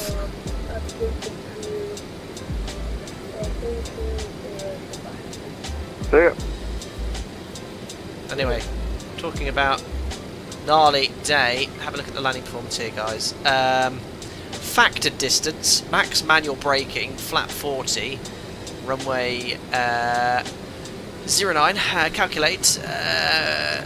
We have a factored landing distance of 1,200 meters, so we can stop with 200 meters to spare. 1463, max manual braking 1296. Factored at least. Technically, actual landing distance should be fine, like 972. Max manual. It's the only brake option available, so we can land. It's tight. It's tight. Did someone say at the beginning of the stream that their 727s did fly into Key West, but they were seriously limited by payload and fuel? See ya. Behave, chap, behave. Right, that'll do. Look, we're in 20 kilos, so what we'll do, we'll turn the pumps back on first, and then we'll close the cross-feed valves. Bright, it doesn't go dim, it just bright to show they're in transit. There we go. So you'll see now the fuel in the centre tank is reducing a lot slower, because each tank is feeding each respective engine, and it's perfectly balanced. I did a thing. I'm going to job as an engineer on the 7.2.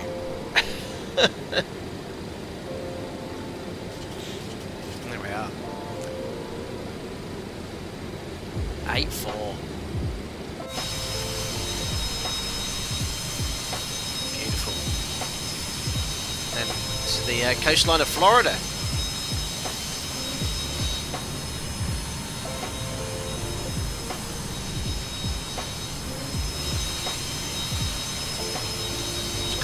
Plane. Obviously with the engines back here, the wings are a lot further back.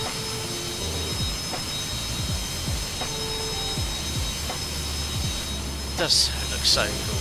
And obviously like it looks like a 7.3 at the front, same nose. This has a winglet option as well. Can't get the camera to sort of centre on the aircraft. There we go. Drone camera.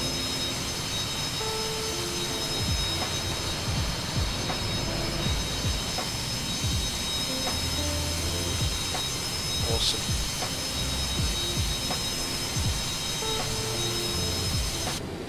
Confusing Holly said, "Guys, a question. What did you mean by factor when calculating landing distance?" Yeah, so when we calculate landing distance in real life, we have a factor applied to it. Aviation is all about safety. So I think the factor they use here is quite large, much larger than we use. So on a normal landing, so non-normal situations are not included with this. We'll talk about that in a second. When we do the in-flight calculation of landing performance, we use the factored distance as the actual stopping distance. So you'll see here that the actual landing distance based off max manual braking is 972 meters. It looks like they're using a factor of 1.3. Now 1.3 is actually the factor we use when we calculate our in-flight landing distance for a non-normal situation. So we increase the factor. So if you have an engine failure, the landing performance calculator can tell you the landing distances based off several different types of failures: flaps, engines, slats, other technical systems. And that gives you actually an unfactored distance in the calculator. We then multiply that by 1.3 and use that as the actual landing distance. Now our OPT, our Boeing OPT, when we calculate normal landings, so routine every single sector, that's factored by 1.15 for a dry or wet runway. This is nothing to do with the dispatch. So if you select here dispatch method, that has higher factor allowance, but that's for another day. If you look at my tablet tutorial on the PMD G737, we'll go into a bit of detail about that. But yeah, so what we use in real life, factored distance is legal. You can see here the factored landing distance is 1296. That has to be less than the landing distance available. In this case, like 167 meter margin. So technically, because we've made the factored landing distance, I can legally land at Key West. Would I want to? Probably not, because I'm having to use max manual braking. I cannot land outside the sort of touchdown zone. I must be right on the markers, really, or the aiming point. However, for sort of actual, where you're going to stop and work out your distance, actual distance is used, and then you can actually work out where you're going to stop. But this is obviously based off max manual braking. Oh, Jacksonville Centre signed us off, did they? Oh, okay. Sorry, Jacksonville, Alpaca 72 KEYW Whiskey. I think I missed your call. Over to advisory. Bye. Oh, is he logged off? Why then? I think probably he logged off. There we are. Advisory's online. So yeah, there we are. Where's top of descent? 20 minutes. 175 miles. Perfect. Guys, I'm just going to take a quick toilet break. 31 minutes past. I'll be back in 4 minutes. 35 minutes past. Okay, and then we'll start having a chat about our approach into Key West. Could be interesting.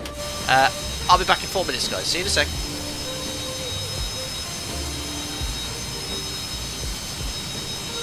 I've just realised my Be Right Back logo is missing. But don't forget, I had to completely set up Streamlabs from scratch. So yeah, hold on.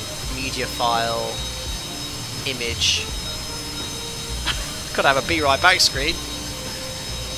Image, add source, add BRB, add source, browse. I think I've still got it saved on my,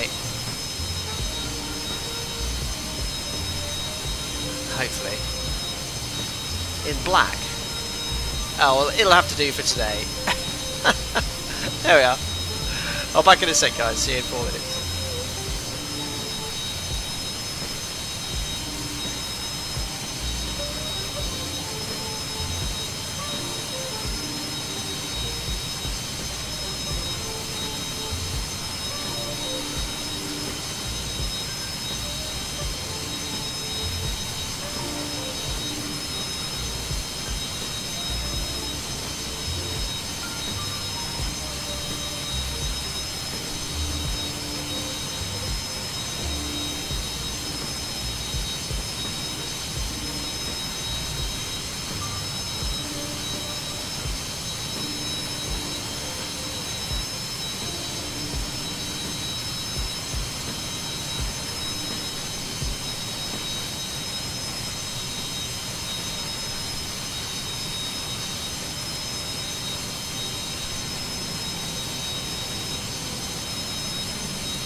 Hello. Oh, sorry, okay, that was me with the Windows ding.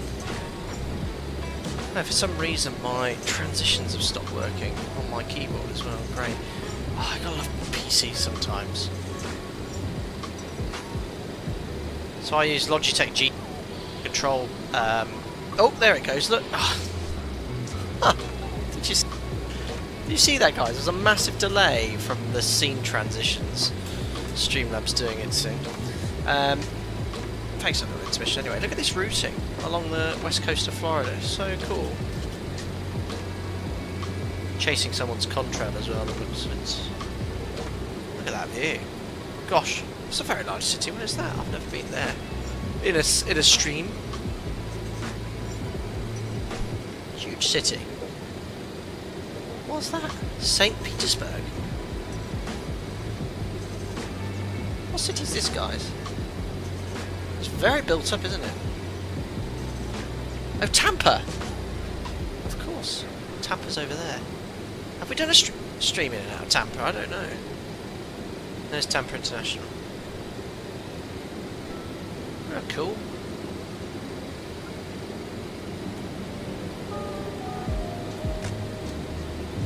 Look at this bridge as well. Awesome. It's a bit of cloud. Right then, how long till top of descent? We've got 113 miles to go, 13 minutes basically till top of descent, so we'd best start talking about this approach. So,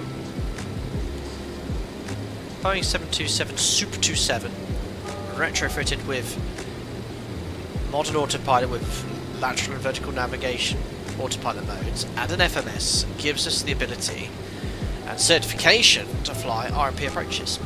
So this arrival's an RNAV arrival, we're already on it actually, the Kraken arrival, inbound, what's our current waypoint, Picker. So we're already sort of here, look, not to scale, Picker. There's no real plan mode and way of stepping through this, so the only way you can sort of check is go to here to flight plan in the FMS and step through it.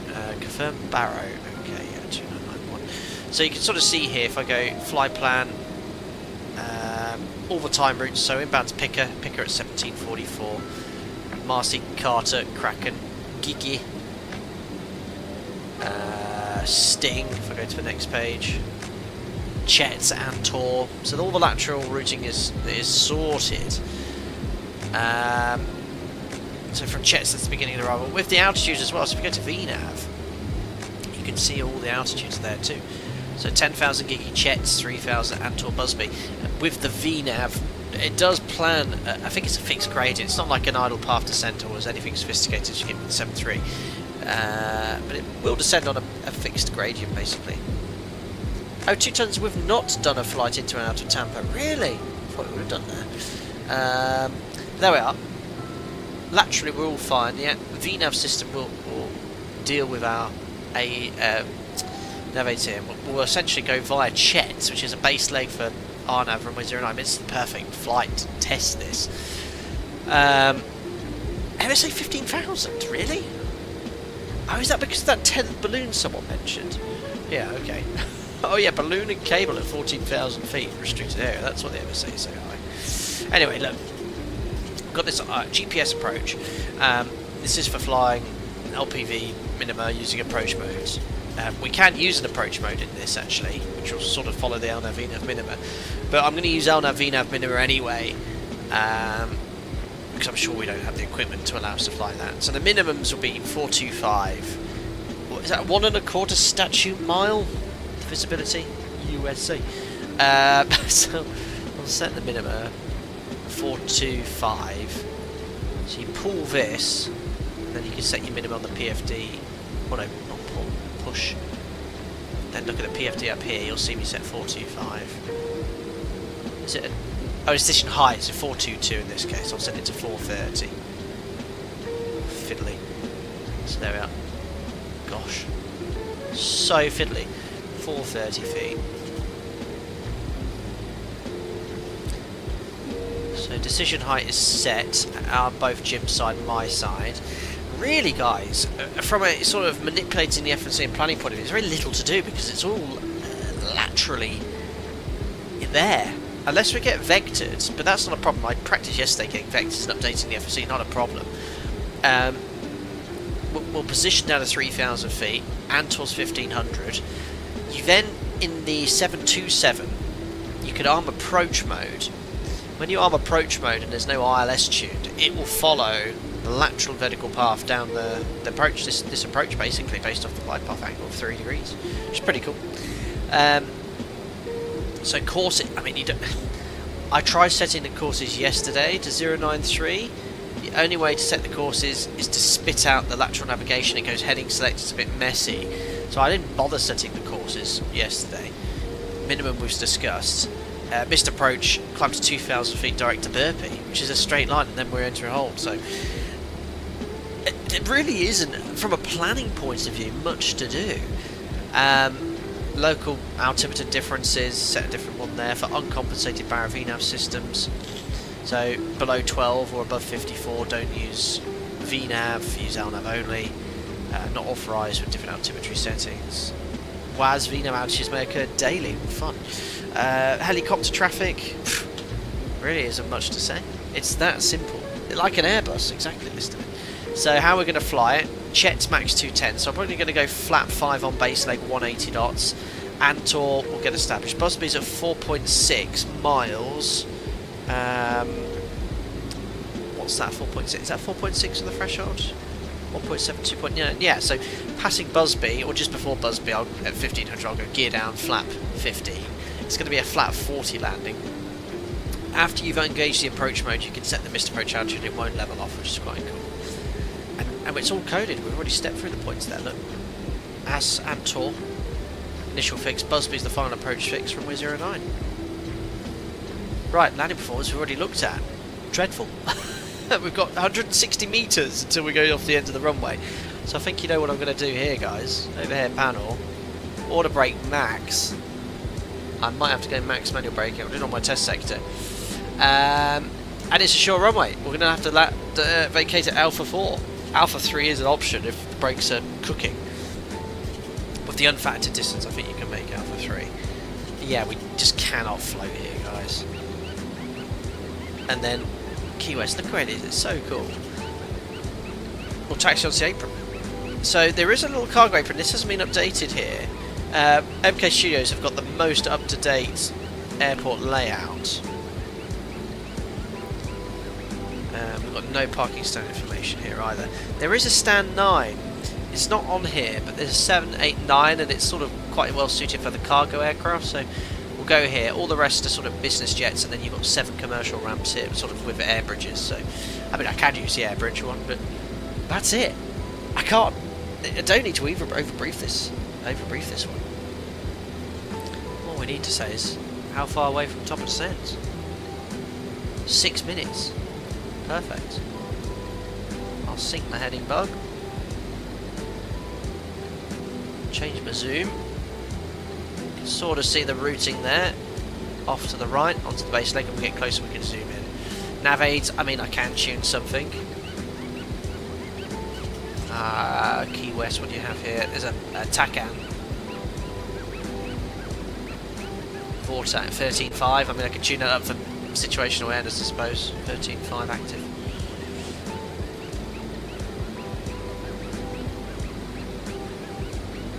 There we are. Perfect.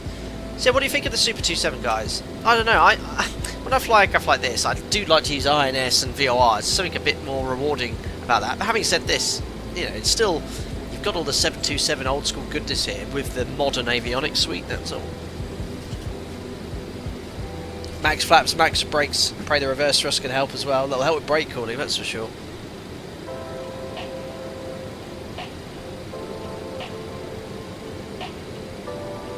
They have Busby and Burpee on the same approach. A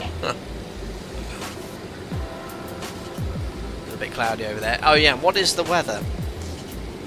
It was awful when we left, but it has been improving the whole time. Yeah, 7 statute miles, view at 1400, no problem. Bit of low cloud around, a bit hazy. It's temperature 26. Very humid though with that dew point. 23. Oof. Oil on the brakes. I hope there's no oils on the brakes themselves, the discs. And Jamie, you're going to be taking part across the pond this year? Is it biannual now? Maybe, if I can get a slot. What day is it? I'll see if I'm working.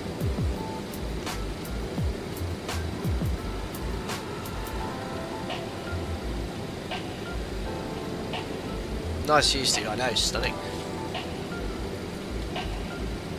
Top percent. 4 minutes, 37 miles.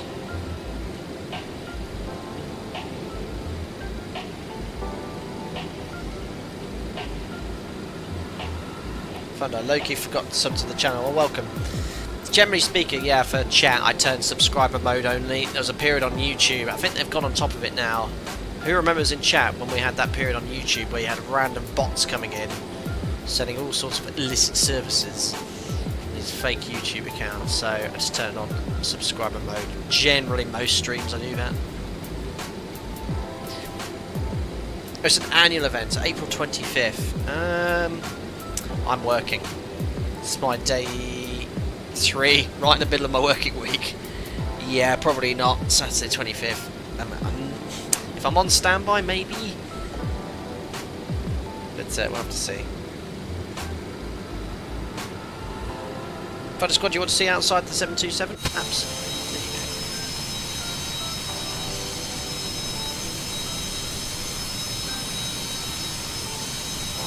Travel quite a distance today from Atlanta. Yeah, far easier to use sub mode, absolutely.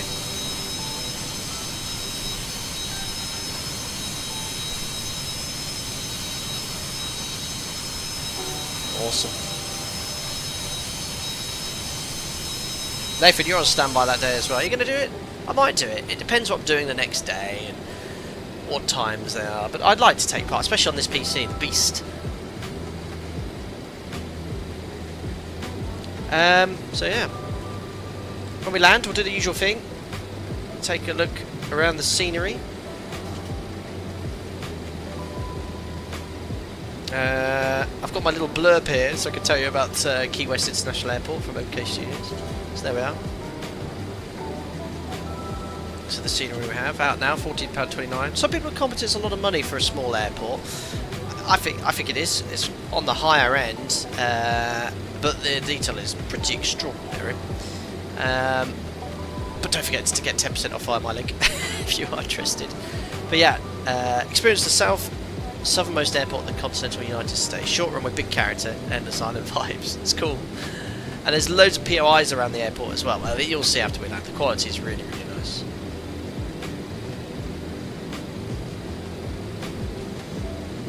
I love it. I'm very fortunate to be gifted these sceneries, and it's somewhere it's exciting to fly to for the first time. So yes, like I said, I'll use a little bit of the commission I earned through Contrail affiliated links to purchase a copy for you guys today. It's the least I can do. Nathan, got a flight the next day though, 39-40 of sectors on your line training before your line check. Might have to miss it then. Ah, Nathan, I completely forgot. Nathan, and you're there with... Who's that other chap who pops up in chat? I can't remember. Amazing. How are you getting on with it all? Sounds like you've been cracking on with it, especially during the winter months. That can be tricky. EFI, I have a strange feeling the top percent of 6 minutes was beyond 6 minutes ago. It was good. It's counting down at 9.9 of a minute. 7.3 miles. So what I'll do, I'll set a lower level based off the star. First, 10,000 feet. Look at geeky. So 10,000 feet. So I'm hoping with VNAV. Oh, it's not engaged yet. So I'm going to select VNAV now. So VNAV's engaged. Oh my goodness me.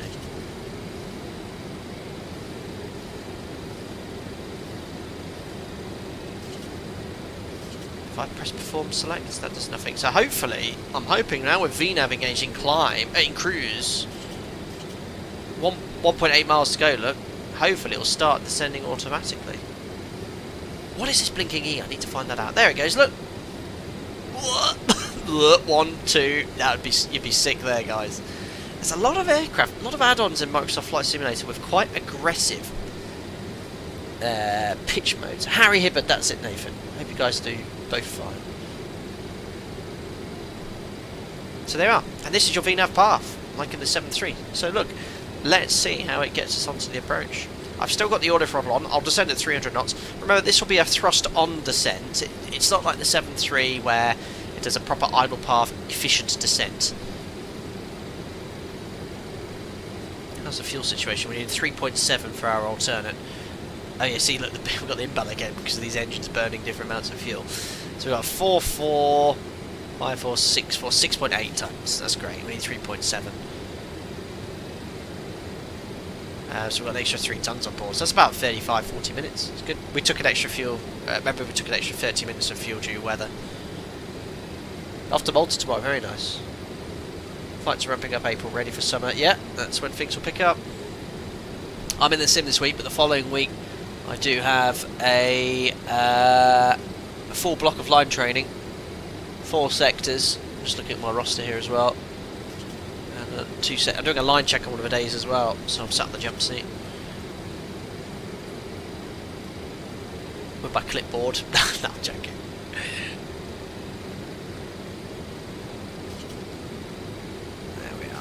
Perfect. So looking good, guys. Inbound to Marcy, then to Carter. Left turn to Kraken after that.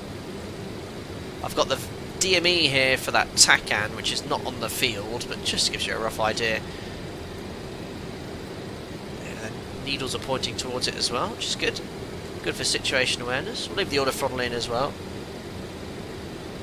So yeah, guys, in the sim tomorrow, I am on standby on Tuesday, and I have something I want to do on Tuesday, a stream that's a little bit different. Who remembers, we're not flying this aircraft, but it is of that era.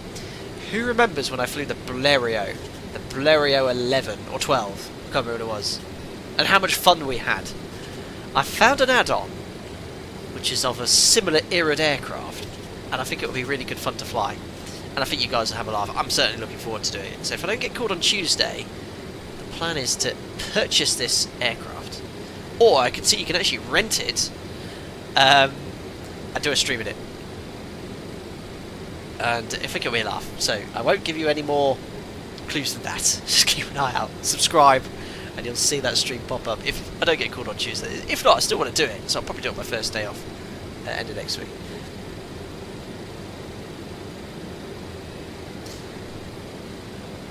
Ah, the E appears to be a trim enunciation. Oh, really? It's not in relation to actually any trim inputs, though, although it has just made a trim input there.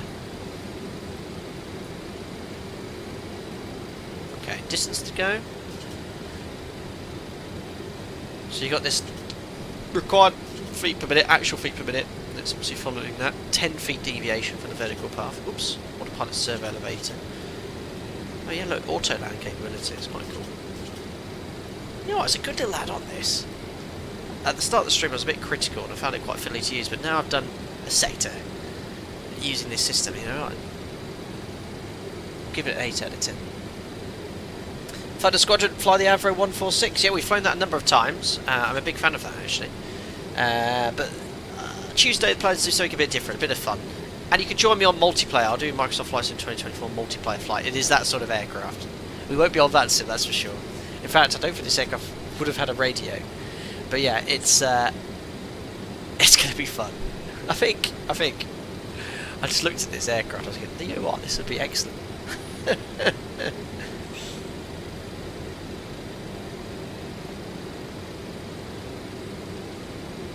Greg Scott, unbelievable. Green pen good, red pen no. iPads. Don't need any pen. So guys, welcome aboard if you just tuned in. We're just passing 22,000 feet in our descent into Key West. Scenery kindly provided by MKStudios. We're going to make a right turn after Carter. The target is to be at 10,000 feet at Gigi. We'll reduce to 250 knots shortly. And then we're going to fly an RNP approach.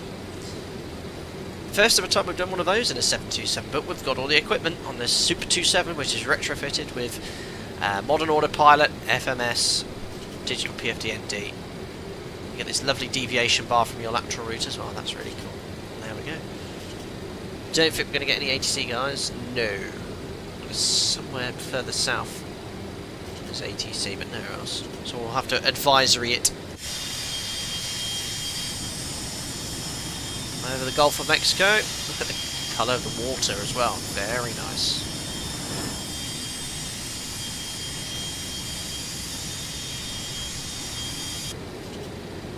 I don't know what happened to the flight channel. I don't even know what YouTube channel that is. Feels like it just left YouTube. Oh dear. Okay, we'll set the local QNH now. QNH, inches of mercury. It's at 3007, so we'll set that now. 3007, that's going to alter our path slightly.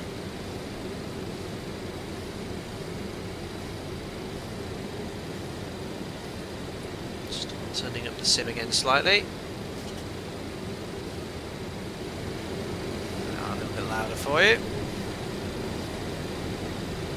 Well, hopefully no one else plans Key West. 9 arrivals inbound, only 9 stands. Nathan, cheers, 1182.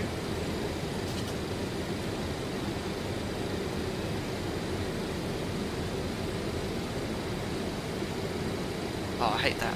Then it flicks over to 119. I don't think that's realistic. Start getting the speed back to 250 knots. Yeah, shame this aircraft wasn't recognised on New Sky.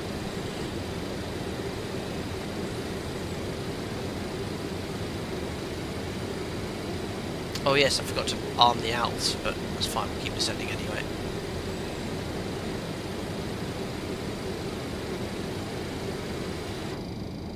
Little wing views. And how, guys, obviously I see the screen right in front of me. How's the stream looking? I'm streaming at a higher bit rate than before. It should be a little bit smoother. It never is quite as smooth as I see, but or the texture's not quite as good, but you know, it should be. Streaming at 2K now, no issues. Looks fantastic on my monitor.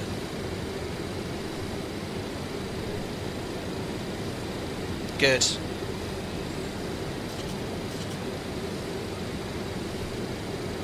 We're going to see where we are in relation to all the other traffic, actually. I've done that. But we need to start reducing speed soon as well. Let's have a look here. Crikey. So we've got this aircraft here going to Key West. Got one right behind me. A319 at 18,000 feet. Much higher, but right behind me. Right. Might be able to see.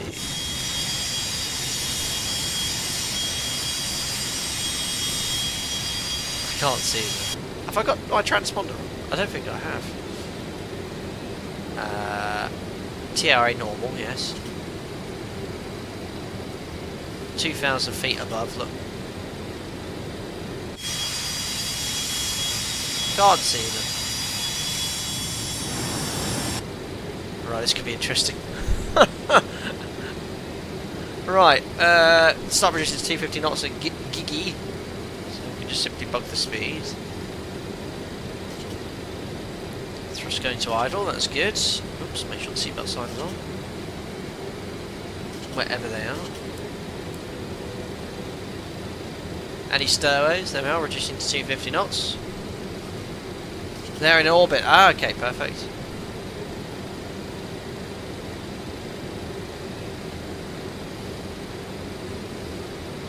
I think this is the coolest PFD I've ever seen.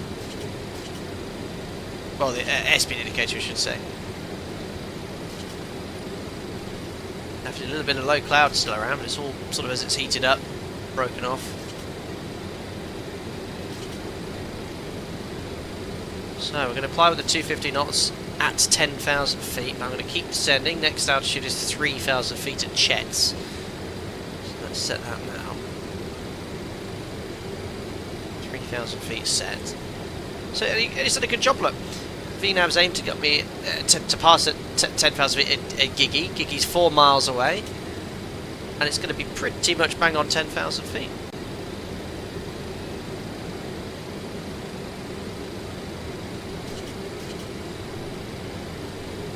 Yeah, I think whilst I'm up to speed on this aircraft, I might take on a busy VATSIM event. You know how I like to fly aircraft, which I don't fly often, but sort of frequently.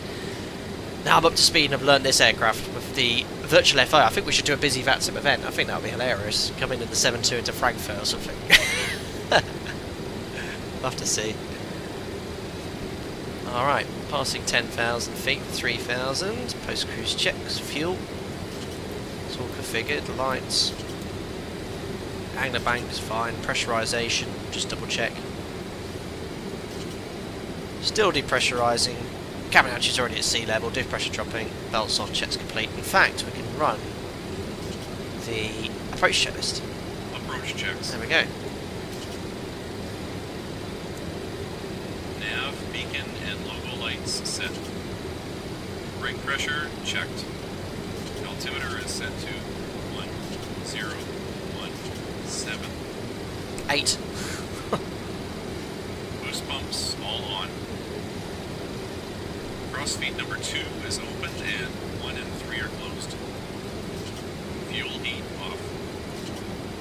Hydraulic pumps all on. So just put the pump back on for the approach. Approach checks complete. Alright, cool. Next is landing checklist, which I think you run after the aircraft's fully configured.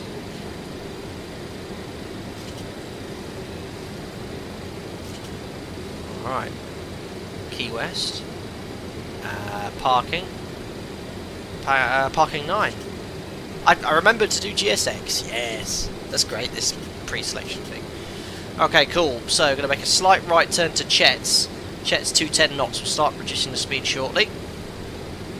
So the VNAV is doing a fantastic job. Again, it's an on-thrust descent, not the most efficient, but it's based off a fixed gradient, 3 degrees, all the way from top of descent. Alright, Nightbot, welcome to the party. Nightbot, what is going on? I need to look at the timings for all these things. Don't forget to record the landing. Very good. I'll do that on base leg. Remind me on base leg.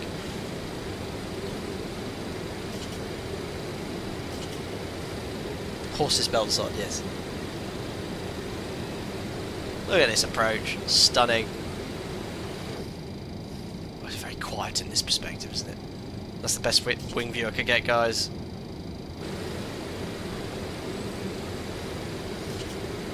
Yeah, Nightbot is a bit... has its moments.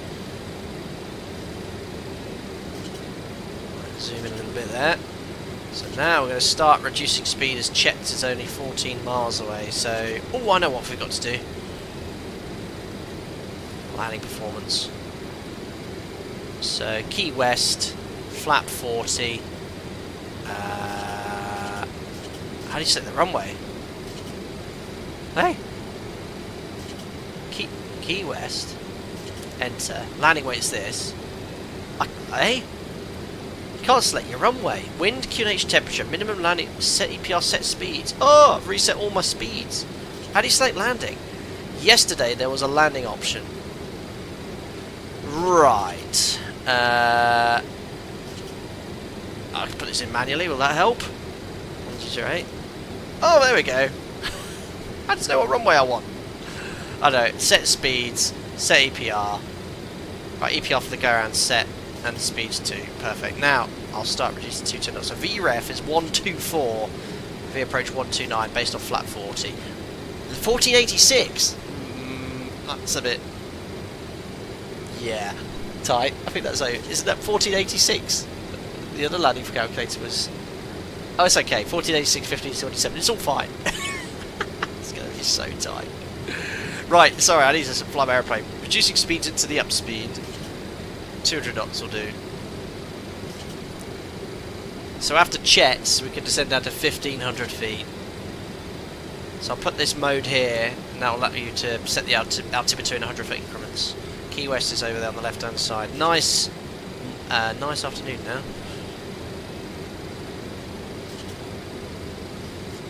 Oh really? Max landing flap is 30 because of some crashes as seen on the max flap placard speed. Oh really? Someone just peeled that sticker off on this aeroplane. We'll use flap 40 today. I really want to use it. Didn't know that about the 7.2. I had no idea. So back at 210 knots. It's very easy to manage the speed on this gradual VNAV path descent. Oh, it's going to be tight. So you've got this approach look. Green mode, so I think it's recognised that you've got an RNP approach built in.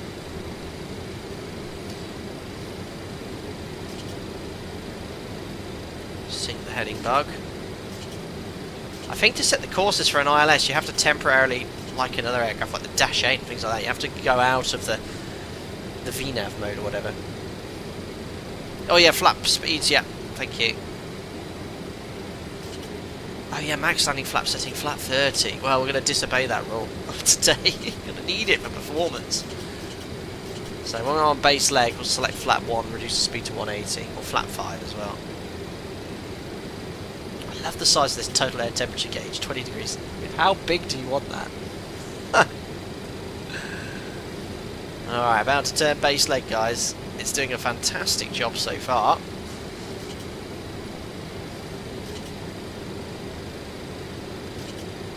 Okay, we can now step down to 1500 feet for Antor.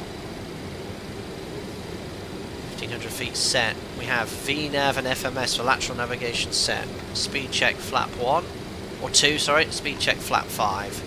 Bugging 180 knots.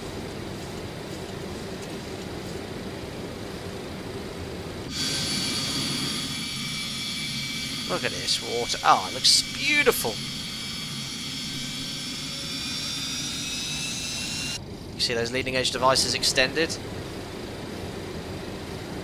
Sink the heading bug. Which is here. I'll arm the speed brake now as well. I can. There we are, armed. Flap 40 can generate huge sink and dicey go-arounds. Oh no! I can see why they banned it, yeah. And these JTADs, they do take longer to spool up than a modern turbofan engine, that's for sure. Winchie, yeah, I have heard about the real ops for X-Plane 12 GSX. I will give that a try soon. There we are, turning final. Gosh, no, I need to advisory. 182, wasn't it? Not very good at advising on Unicom. Key-West traffic, Alpaca 72 Kilo Whiskey's final for the RNP runway 9 approach, and we're on a 11-mile final. Look at this approach, absolutely stunning. Alright, and now we can arm the approach mode. So if I press approach, there we are. Traffic American Flock. On a 4-mile final, runway 9. So I think F-lock is some sort of virtual localizer, and then FGS, I think that's engaged, or what? We're still in VNAV descending, that's the main thing. I'm going to try and set the missed approach altitude now, so 1500 feet, missed approach altitude 2000 feet is set. It's not leveled off or anything. Alrighty, I think we're good here. So Busby is at 4.6 DME, so you know, a mile before Busby, which is coming up. We'll take gear down flat 15. There's the runway. Some ships in the port as well. Traffic, Delta 28, 15 turning, final on the Illinois.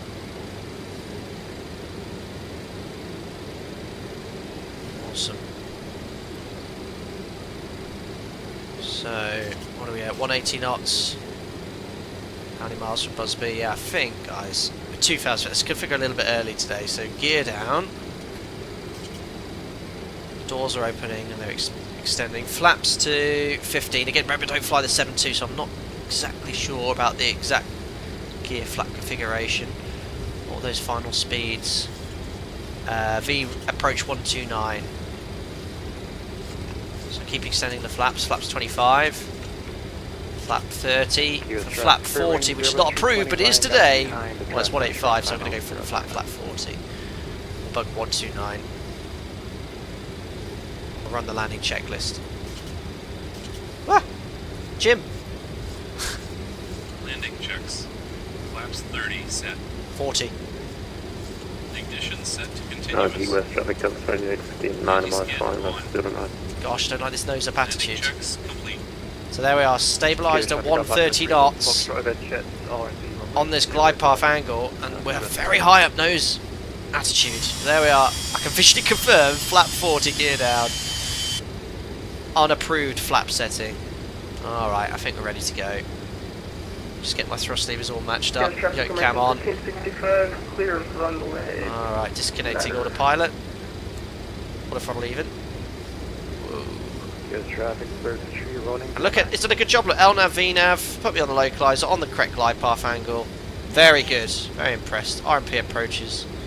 No problemo. Right, how do I disconnect the autopilot? It's down here, isn't it? Ah. Which one? Is it the right one? Yes. The other one's the yaw damper, which I don't want to turn off. Oh, gosh. There we are. I'm just going to zoom out slightly. Oh, it's so hard to get the perfect view in a desktop simulator. Speed, speed, speed, speed. So the flight director should still give me the guidance I need. 134 needs to slow down a little bit. Winds from the left look 10 knots. You can just see at the top left of the ND. Speed slowly coming back to 129, so add some thrust. But yeah, definitely right of centre line. Let's sort that out. Oh gosh, I feel like I'm losing energy. Oh, way too much thrust on. There we are. 2 reds, 2 whites. Alpaca 72 kilo whiskey, short final. Runway 9 at 128. I forgot to do the replay. Too late now, guys. Speed's good, 129. I cannot float this out. 2 whites, 2 reds. Centre line. Got drifted off the... There's a 10 knot crossing from the left, look.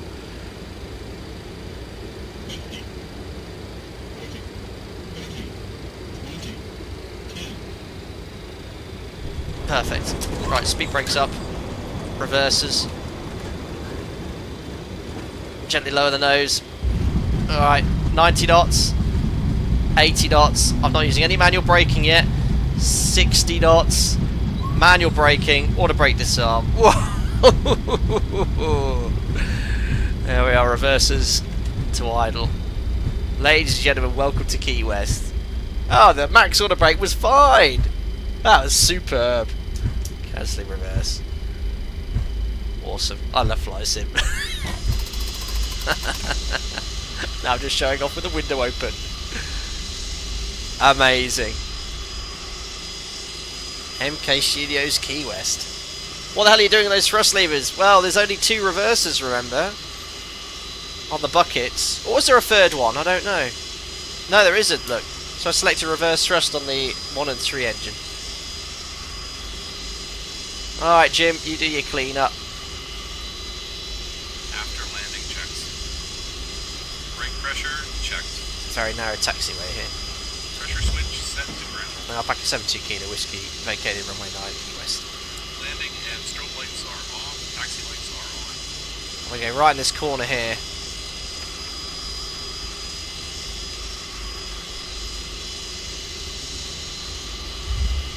Spoilers down. Jim's doing all the work. And is in off. Ignition is off. This is stand 9 over here. Elevator trim is set to neutral. Oh, there's a tug in the way. Who's put that there? Oh. AC of the APU.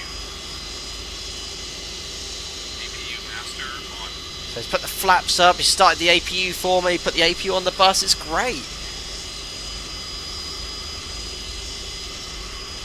Well, that tug wasn't there on my test sector. I've started the APU. Too slow, Jim. I'll shut down engine number 2 in a second. We'll do it now, look.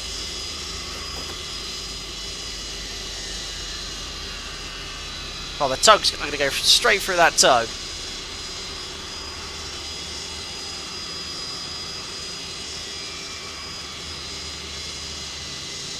Uh-oh, a bit more thrust from 1 and 2. APU generators closed.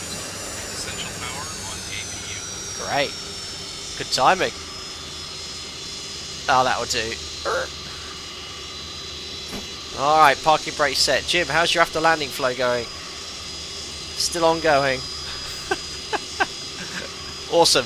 We made it. Right, we'll turn off the flight directors. I think we'll just shut the engines down. He's already put it on the APU, hasn't he? There we are. Ladies and gentlemen, welcome to Key West. Beautiful. Minimums, approaching minimums. Amazing. Well, that was a highly successful sector. Jim's frozen on the after landing flow. I don't know why. Apart from going right through that tug. Amazing. Super smooth. Oh, no. Looks like he's... Jim's frozen on the... VU generators closed. Oh. Galley power off. He's still doing his thing. After landing checks complete. Turn off the taxi light. We'll go here to request deboarding. The boarding requested. And then we'll get the cockpit secure as well. Oh, awesome. The horses have made it. Anyway, who pinged up Jamlin? Hope you're doing well, buddy. Planning to do my Blender workshop on Saturday. And the Flight Sim Studios E195 is probably the aircraft we're going to paint. Join me in voice chat 1900. Well, there you go. Join Jamlin in the members-only Discord. We'll watch him go through his guidance on how to paint an aircraft in Microsoft Flight Sim 2024. There we go. Awesome. Oh, apart from the blue tug there, it would be perfect. And that was the perfect stand. This is the only stand which is not with an air bridge. All the others are sort of the FBO parking over there. But yeah, this is the MKStudios Key West International scenery. Awesome. You know, all of the MKStudios scenery is really, really nice here. But I think we've got this fantastic. This is a hotel. It's like a veranda here. Look at the highway there as well. I need to get a car add-on. I mean, you imagine 10 years ago, you'd have a driving game, the graphics wouldn't be as good as you'd have in Microsoft Flight Sim. Oh, look at this! The Hampton has a pool here. Yeah, there's loads of things to go and spot around the scenery. I won't mention it here, but there's lots of POIs around, you know, sort of 4 or 5 miles away from the airport as well. But I think all of the external buildings which are here in real life are around too, which is pretty cool. Some more offices or apartment blocks here. Fantastic detail. MKStudios go really into a lot of detail. Tennis courts, not a pool, right outside the airport. And there's even details on the side. No trespassing, restricted unauthorised entry. There we are. First thing I've noticed, end of the runway, they've got this sort of stepped... I guess it's that stuff which will stop an aircraft quite quickly in an overrun, but very nicely modelled in 3D here. The runway textures are very nice indeed. Goes without mentioning, as we make our way back on the apron with our cargo being unloaded. There we go. All from Atlanta. There's the terminal, all modelled, as you'd expect from MKStudios. Random expressions you get from all of the characters. I've seen you on one of my flights before. Toilets? Oh look, even the toilets are modelled. Oh, I've just seen you. What more can you add from that on? But I fully understand if people want to fly from an airport, they fly from in real life. They love to get the add-ons. Amazing. How you claim ground transportation through a very simple small terminal. Welcome to the Contra Republic, whatever that means. There you go, outside, car parks. All modelled here. All the signs. Yeah, little bridge here. Hear the aircraft on... Oh, did you hear that bizjet just take off? I wasn't sure if that was the scenery making that sound. It's amazing, isn't it? Desktop simulators. I love the sound effects. Is that a prison? I have no idea. The East Martello Museum. Open daily. At this point, just go to the real airport, I know. Little FBO station here. Gas tanks. Signature Aviation.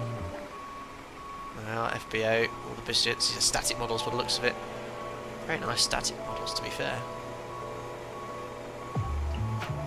Awesome. Like I said, there's a few POIs around the airport if you want to go and explore further along there. There's more information on the Contrail website, where you can purchase it now. But before you do purchase it, who would like a chance of winning a copy of this for their Microsoft Flight Sim? I think it's 2024 exclusive, so don't enter this giveaway if you have Microsoft Flight Sim 2020 or X-Plane or no desktop simulator. It's rather pointless. Oh, look at the pretty flowers.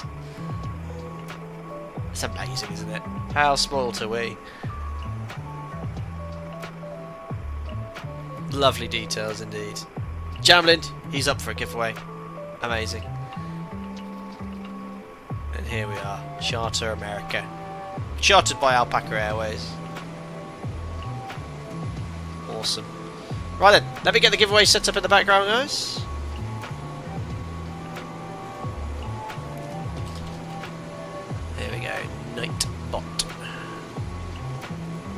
Alright, I start doing this now on my PC here so you guys can actually see me do it.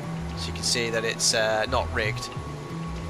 There we are. So, keyword giveaway, next. Oh yeah, hold on. You can see, look, everyone's entitled to win. Viewers, regulars, channel members, moderators, next. I'm now going to type in the keyword, so I'm going to hide that. I think you guys will know what it is anyway. There we are. Remove spammers on, unique winners off, chat announcement, yes. Okay, perfect. Done. So, type in the 4-letter ICAO code for Key West International, and I'll purchase a copy of this scenery for you via my partners at Contrail, so you can get this into your Microsoft Flight Sim 2024 account. Please only enter the giveaway if you have it. There you are, just to show you, it's detecting it. Perfect. Rigged already, calling it. If you are the lucky winner, if you're a member, you know how to contact me via Discord, or I'll contact you. If you are not a member via Discord, you can message me via Instagram, where I do accept DMs, or you can email me. Go to my YouTube homepage to the About section, and then you'll find my email address, flightdecksim@gmail.com, and we'll get this giveaway sent to you. And like the stream, guys, of course, Edo. Hope you're doing well, buddy. Ciao, ciao. God, it looks amazing, doesn't it? Last crate to be offloaded, and then Jim and I will do the secure checklist, and we'll go to the beach. Domino, no, not Shechin. I had a lot of fun doing that sector. 2024 is looking epic. Yeah, the Super 27, you know, I installed it yesterday. I was getting frustrated with the FMS, but now I've done 2 sectors. Actually, you know what? It's actually a nice little add-on, apart from the rapid roll rate. Well, it's a little bit aggressive in pitch, but you know what? It's a decent 727. The sounds are pretty good as well. So yeah, I'll give the aircraft 8 out of 10. 8 out of 10. Glad I purchased the expansion. And the expansion with the Flight Sim Studio aircraft, you can either buy the passenger or cargo variant separately. I don't know if you can buy both of them together. But then the Super 27 expansion, you need to have either the passenger or freighter version. It's not a standalone product, you need either the passenger or freighter version. But then it's compatible with any of them. Lee, you need an FMS tutor. I need one for myself.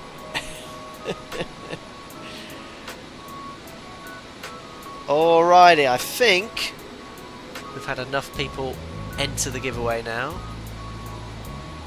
So what I'll do is, again, to show you it's completely unrigged, I can bring up the page. There we are, and I can just simply press choose a winner. Here we go, 3, 2, 1. The winner is Itch It and Scratch It. Itch It and Scratch It. You are the winner. A long-term member of the channel as well. Congratulations, you are the winner of the giveaway. Perfect. No messages yet. Whoop, he says. Well, Itch It and Scratch It. You are a member on Discord, so definitely rigged. I'll drop you a message later on. I just need to make a note of that, and we'll get that added to your account tonight, and you'll be flying into Key West before you know it. So once again, thank you to MKStudios for giving me early access to the scenery, albeit I didn't get an opportunity to stream it before release. It is now available via various Flight Sim stores and outlets. However, don't forget, if you purchase anything from Contrail, you can get 10% off using my affiliated link below. And like I said, I will use a little bit of that commission to do giveaways like this, because this was actually through the affiliated link. So it's my way of saying thank you for using the partnership link. You just had an MD-80 land there. Is that you, Edo? Edo, it is you. How did you write and chat and land? Oh, cool. I didn't even realise the buckets deploy as well. Did you see that? No problem making the first exit. I had no idea you get sort of the buckets deploy and things like that with aircraft on VATSIM. That is bonkers. Amazing. It's just desktop simulators. No, it's not you. No, it's someone else's an MD-80, or it's been model matched. Amazing. Defo rigged. Itch it, scratch it. Oh yeah, don't tell them about the £5 I slipped in. Thank you, Flying a Super. You may have cost me £17. Sorry, DJC. And don't forget, yes, the Flight Sim Studio is also available from Contrail. So if you want the 727, use the link and purchase it from Contrail for a further 10% off. It's a win-win situation for everyone. There we go. Right, I forgot to do the replay today, guys, so we'll grab the telephone, do the secure cockpit checks. I have to say, using this has been great, and I do love the challenge, especially things like the Fearless 742. Deboarding requested. Deboarding requested, I've just done it. I do love things like the Concorde and the Fearless 742, and the challenge doing that on your own, but this massively lowers the workload, so I can actually concentrate and enjoy the flying a bit more. So I have no issue using these features on aircraft like this. So I'd use it again. And it worked really well. And now look, Jim is fully securing the aircraft.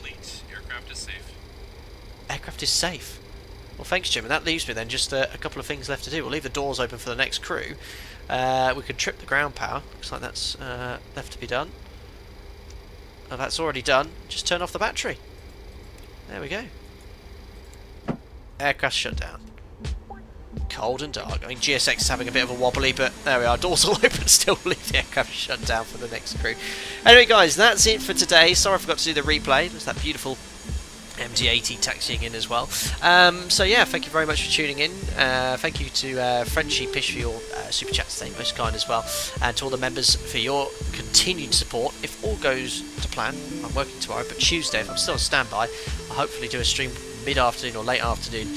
Something a bit different, if all goes to plan, in this very unique aircraft. You'll never guess what it is. But anyway, if you enjoyed the video, don't forget to like and subscribe. Hopefully see you on Tuesday. If not, I'll see you on another live stream in the very near future. Very good evening.